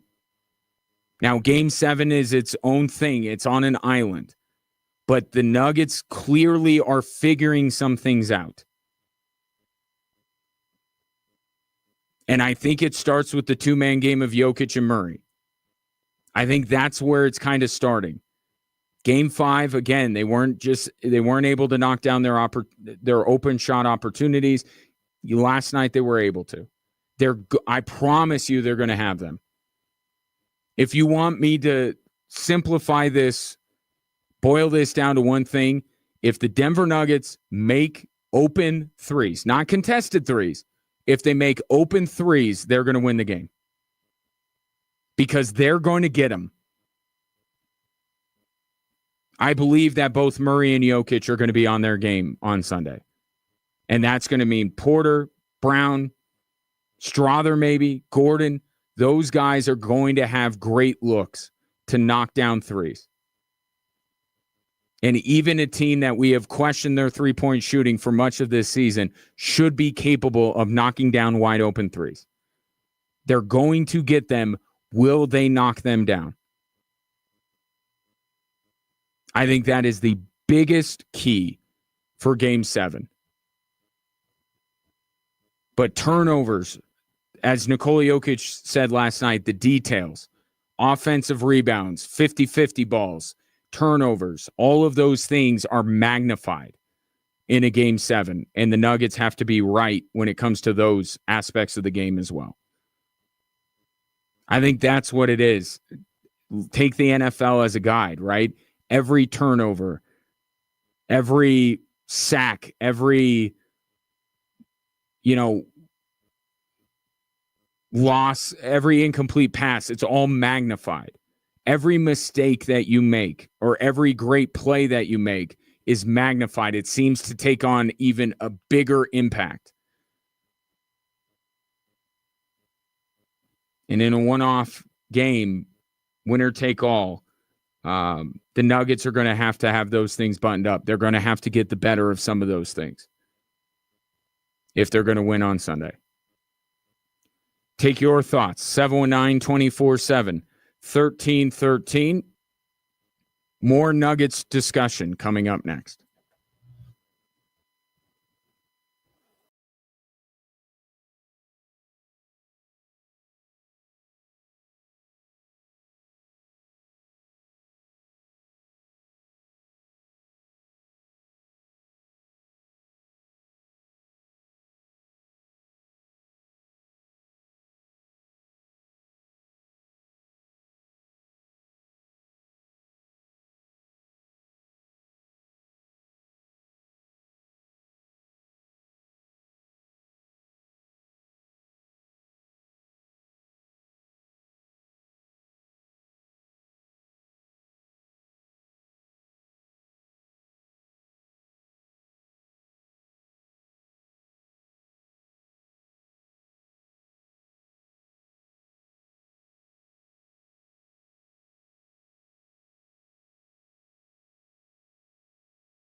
Don't forget, Sunday afternoon, 1:30. How could you?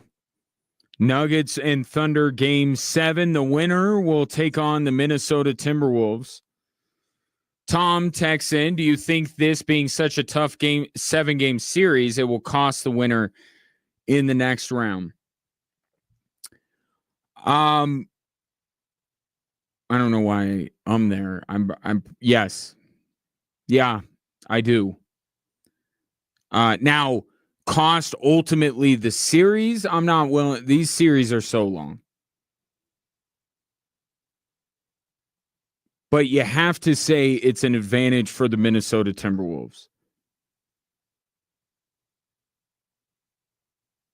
to be waiting on the winner of a 7-game series. And a series that has been as physical as this series has been. I'm not going to go. I guess I've already said that if the Nuggets win, I don't think they would beat the Timberwolves. I would not necessarily say that if OKC prevails on Sunday, because I do think there's a different set of circumstances, right? Because we've seen this Minnesota Nuggets series before, and we know how bad of a matchup it is. But I said this earlier. This Nuggets team has shown me more than I could have ever expected them to show me prior to the firing of Michael Malone.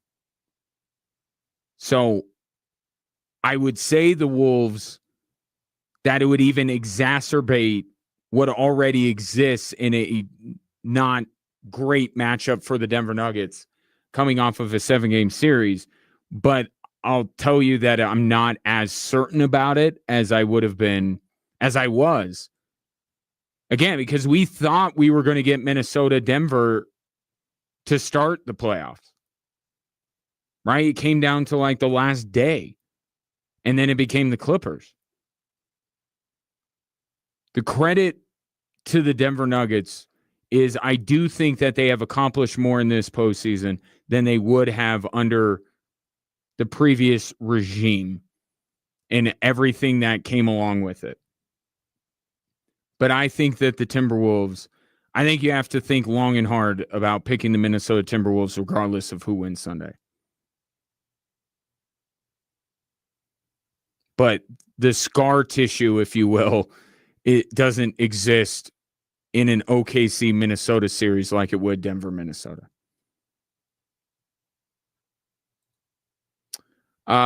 Dave in Colorado Springs says, I was wondering why the TV commentators seem so biased in favor of OKC, but I realized as you discussed that they had not yet announced the MVP, and it occurred to me that they are waiting to announce the MVP when, if OKC wins this series. It would be more than a little embarrassing to award the MVP to SGA after the Nuggets win this series. Well, they might end up doing it. They might be presenting SGA with the MVP, and where they do it with Kevin Durant, like in the basement of the arena. They might end up doing that. Look, I think I get what you're getting at there, and I certainly can understand why Nuggets fans feel like, especially the ESPN crew, especially the ESPN play-by-play man, not Dave Pasch last night, but his predecessor in this series, why you would feel like there is a bit of a bias in there. It's like, just get as excited when Jokic makes a great play as SGA. Is that hard? It's always like the most underwhelming reaction to something that Nikola Jokic does, and then SGA does something, and it's, whoa. And I'm not saying that SGA isn't worth a whoa and some of the things that he does. He is. But so is Jokic. I don't think it's that hard to be able to get the enthusiasm up for both sides. I don't think it's an intentional thing. I don't. To get at the heart of what you're saying, I don't think there's any, inner office memo of let's hype up SGA for the MVP to either, justify it when he does get it or whatever. I don't think that's the case. I think it's the Elijah Robinson game. I don't think that the NBA wants, and this is kind of funny when you really think about it, given the events of the last week, that the NBA doesn't want to be seen that they are influencing anything. 1.8%. 1.8%.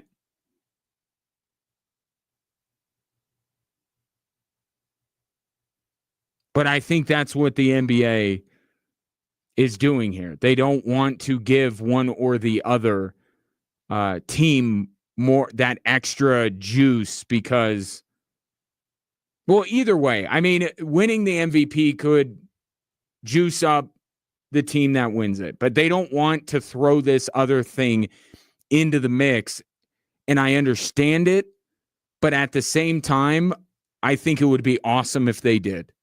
Regardless of who wins, who's going to win the MVP, throwing that onto this fire that is raging in this series would be amazing. But that's why they're holding on to it.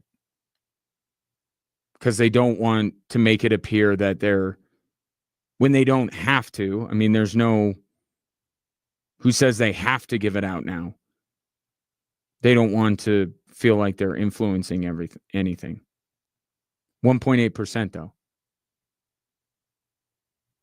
I don't know how good of a job they do with that.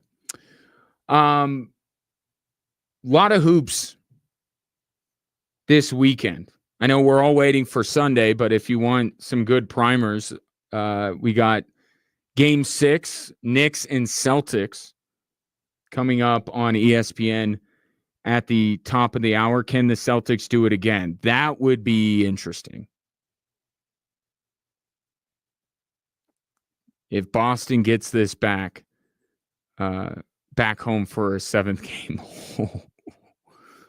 I kind of want to see it. Because I don't care the Celtics or the Knicks. I really don't. I'm not rooting for one over the other. But getting that Game 7 in that series, with everything that's happened with Boston, that'd be a lot of fun.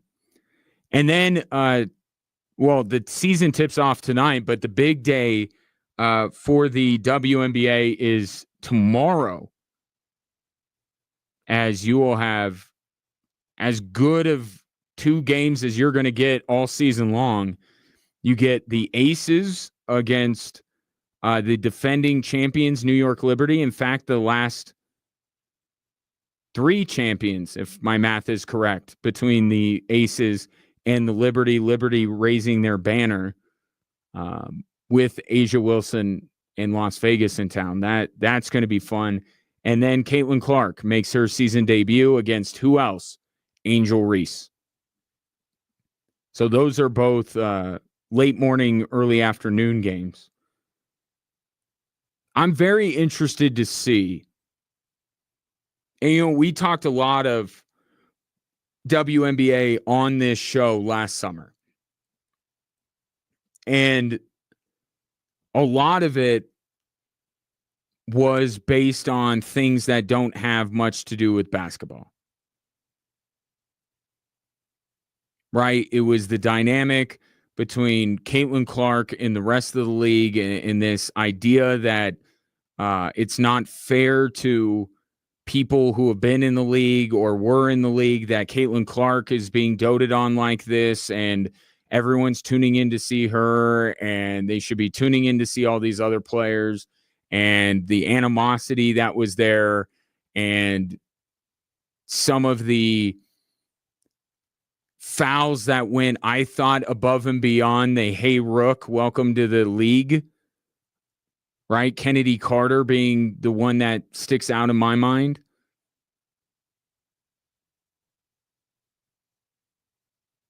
I'm excited to see this season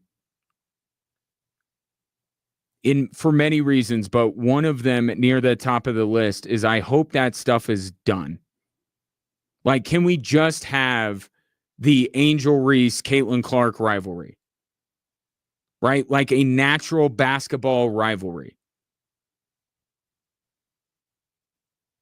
Going back to their college days. Do we have to wrap up into it how much credit Angel Reese deserves for all of this? Or can we just say, hey, they had history from college. They had some epic battles. They've already had a couple in the WNBA. Now let's have these two stars, and they're both stars in their own right. There's just one mega star in the WNBA, and that's Caitlin Clark. Can we just let the basketball and the sport, and look, this happens on the men's side too. This happens in men's sports. We met, we're talking about Bill Belichick's girlfriend. So like, we don't always make it just about the sport. But it's my least favorite thing. Like, who's the best? Who's the MVP? Who's the face of the league? All that kind of stuff. I get into it. But that all, to me, revolves around the game. This war between Caitlin Clark and the old guard, and Caitlin Clark and Angel Reese and fans of Caitlin Clark. Like, I just hope it morphs more into the conversations we have when it comes to the NBA. Because I think that's ultimately now where this league has taken this big jump up. I think that's how they sustain success and keep on climbing, is that the game itself and the players, and not this petty bickering and jockeying for the love and admiration of fans. I think it's epic games played by some of the best players in the world. That's what will take the WNBA to whatever the next step is in their evolution. Have to say that a lot of that gossipy off the court stuff did help last year, but there's a point where your sport in your league has got to kind of stand on its own a little bit, and you can't just continue to have all of this bickering and all of this infighting, because it's going to affect your league. So tomorrow, let it just be Angel Reese, Caitlin Clark, these two college rivals meeting up once again and battling it out. And now you're throwing other stars into the mix, right? Paige Beckers is in the league now. I don't know how good Dallas is going to be, but I will catch as many Wings games with Arike Ogunbowale and Paige Beckers as I can get. That's going to be a lot of fun. They're going to be like my league pass team. I don't think they'll be very good, but those two will be must-watch television. And now, because, and it's a credit to the Indiana Fever front office, like, they're legit.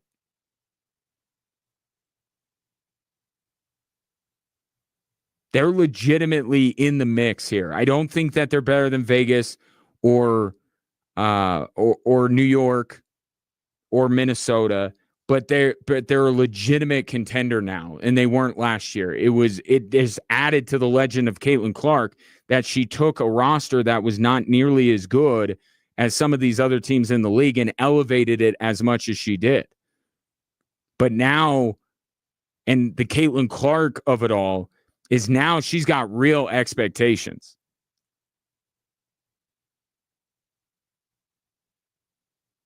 Right? If anything, last year the expectations were low on Caitlin Clark coming into the year. How is she going to adjust to this next level? How is she going to be defended? All this kind of stuff.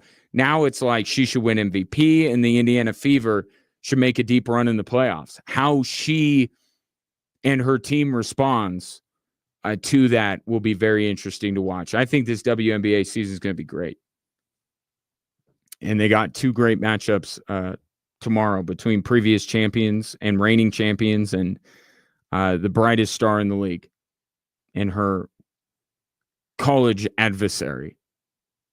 So just in case you're interested in watching some other basketball to pass the time until we get to Game 7, 1:30, which, by the way, you can hear here on Extra Sports 1300. Take one last break. One item out of the NFL. The day has arrived for the San Francisco 49ers, and their franchise may never be the same again. I'll explain next on Extra Sports 1300.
Chris says, what is this WNBA you speak of? Never watched a game. Well, you should, bro. Should. It's good. May I suggest the later of the two games on, I believe it's ESPN or ABC tomorrow. The woman that plays for the team from Indiana. Yeah, watch her. Definitely. I get it. You know what the WNBA has, because we all reach a critical mass as much as we love sports and we love all sports. We do reach a critical mass, and it's like, I can't adopt another sport. I can't do it. I think what the WNBA has done for me is replace baseball. Because I think I was at that critical mass. Like, I can't take on, I love basketball. I watch football religiously, hockey, like soccer. Like, I just don't have, I need to spend time with my children. I don't have time to follow another sport. And with the last few years and I always watched it very casually, but with the influx of stars like the Asia Wilson and now going to Caitlin Clark, Paige Beckers this year, Juju Watkins down the line, like the WNBA has replaced the part of my brain that would be dedicated to baseball. I just can't. And I do this every year, and I'm so annoying when I do it because I'm like, I'm going to get back into baseball. I love baseball too much. And then like 3 weeks in, I'm like, nah, I'm done. I'm good. Just, it doesn't. And I try to get in, with my family who are big Yankee fans and try to join up with that. And I just can't do it. It's like, not that interested. But I get it. If you're into baseball and you're still watching hockey and you're obviously locked in on the Nuggets, and it's a lot. It's a lot. We all reach our critical mass. You got to replace something. So that's kind of what I've done. NFL will never, that won't be the sport that gets kicked out of my brain. And that would be, I think, the sentiment of most Americans. Big news today. It finally happened. The San Francisco 49ers have paid Brock Purdy to the tune of a 5-year, $265 million deal.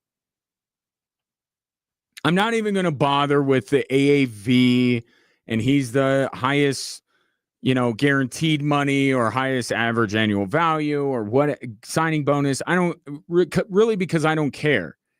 When it comes to Brock Purdy, the fact of the matter is he went from being the NFL equivalent of an intern to now being the chairman of the board. And he got the requisite pay bump for that.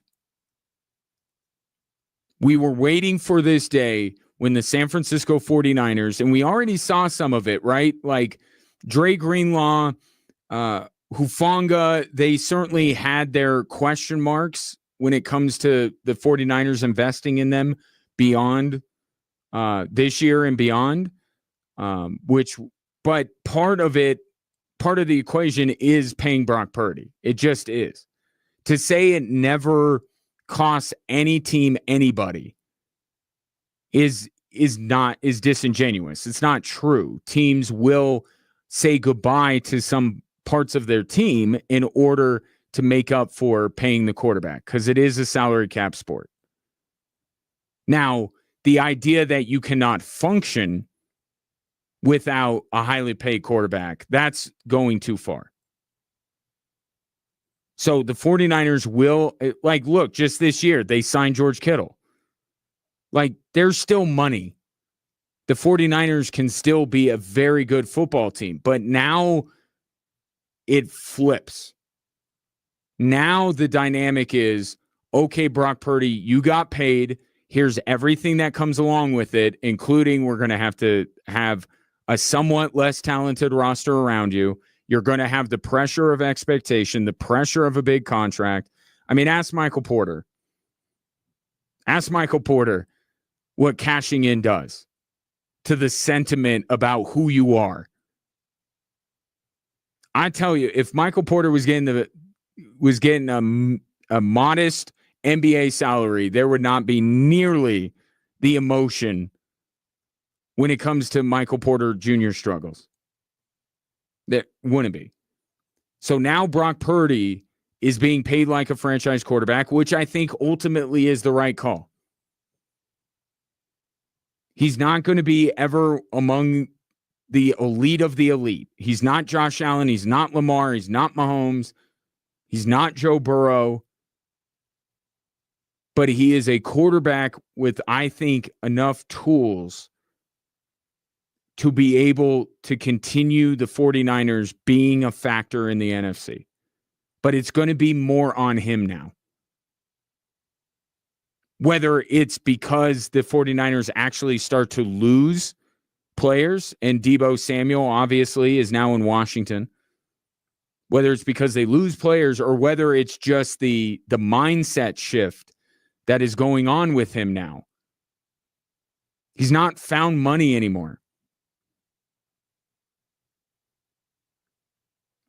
He's big money. And there's a lot that goes along with that, and I'm fascinated to see. I like the 49ers. I still like them. I think that people are sleeping on them. And I think that the 49ers this year are going to be a real threat to come out of the NFC this year.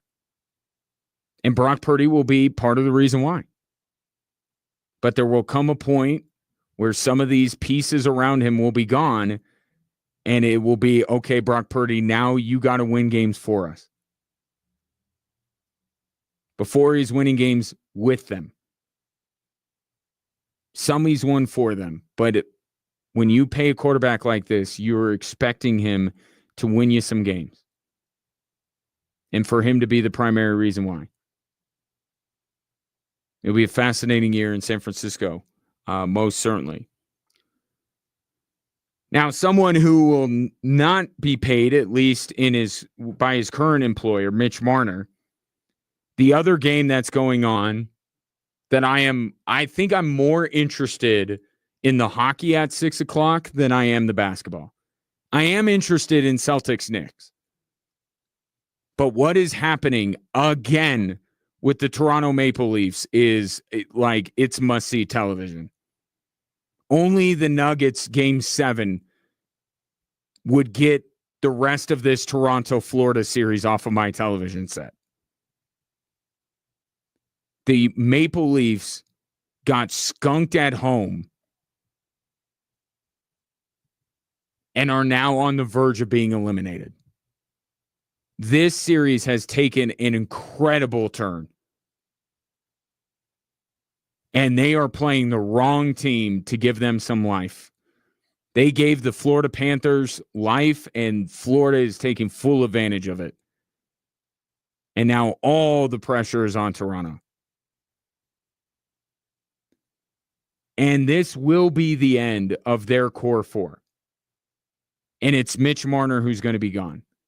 And what Maple Leafs fans are lamenting is that Mitch Marner exercises no trade clause, which would have brought Mikko Rantanen to Toronto. Not from Colorado, from Carolina. And now, think about this. So Mitch Marner exercises his no trade clause and denies the move to Carolina. What happens after that? Mikko Rantanen goes to Dallas. Dallas lost last night. Credit to Winnipeg. They showed up last night. But they're one game away from going to the Western Conference Final. And Carolina, who lost out on Mitch Marner and instead had to trade Mikko Rantanen for Logan Stankoven, are now playing in the Eastern Conference Finals, and the Toronto Maple Leafs are on the verge of another epic collapse in the playoffs.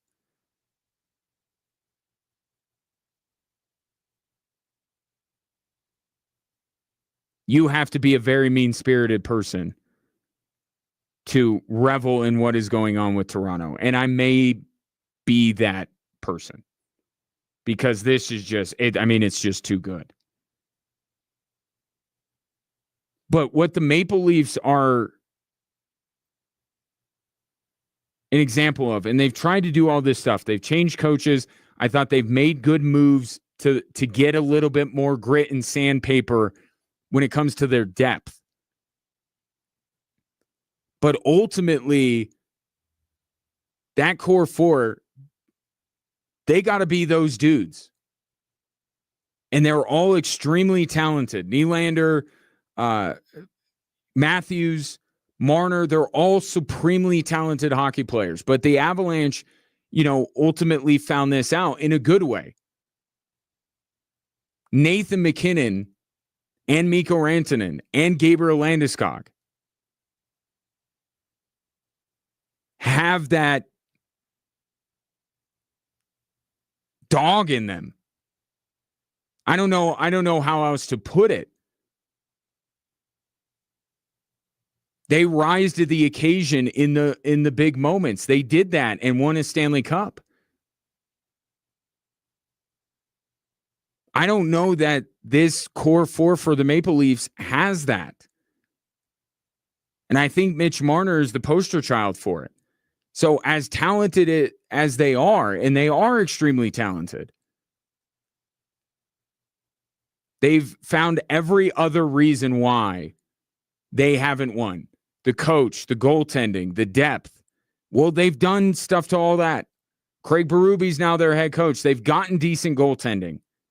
They added depth pieces. It's that core four. There's a problem with that. And if, as talented as those guys are, if they don't have that dog in them, you're not going to win. The Avalanche players, especially Nathan MacKinnon and Mikko Rantanen, have that. The Gabriel Landeskog has that. And that helped them win a title. See how tonight goes. Games in Florida, too, by the way. So the sport's really good this weekend. But the main event, obviously, Game 7, Sunday afternoon, 1:30, Thunder and Nuggets. Before that, hope to talk to you for the Switchbacks and Riverhounds tomorrow night.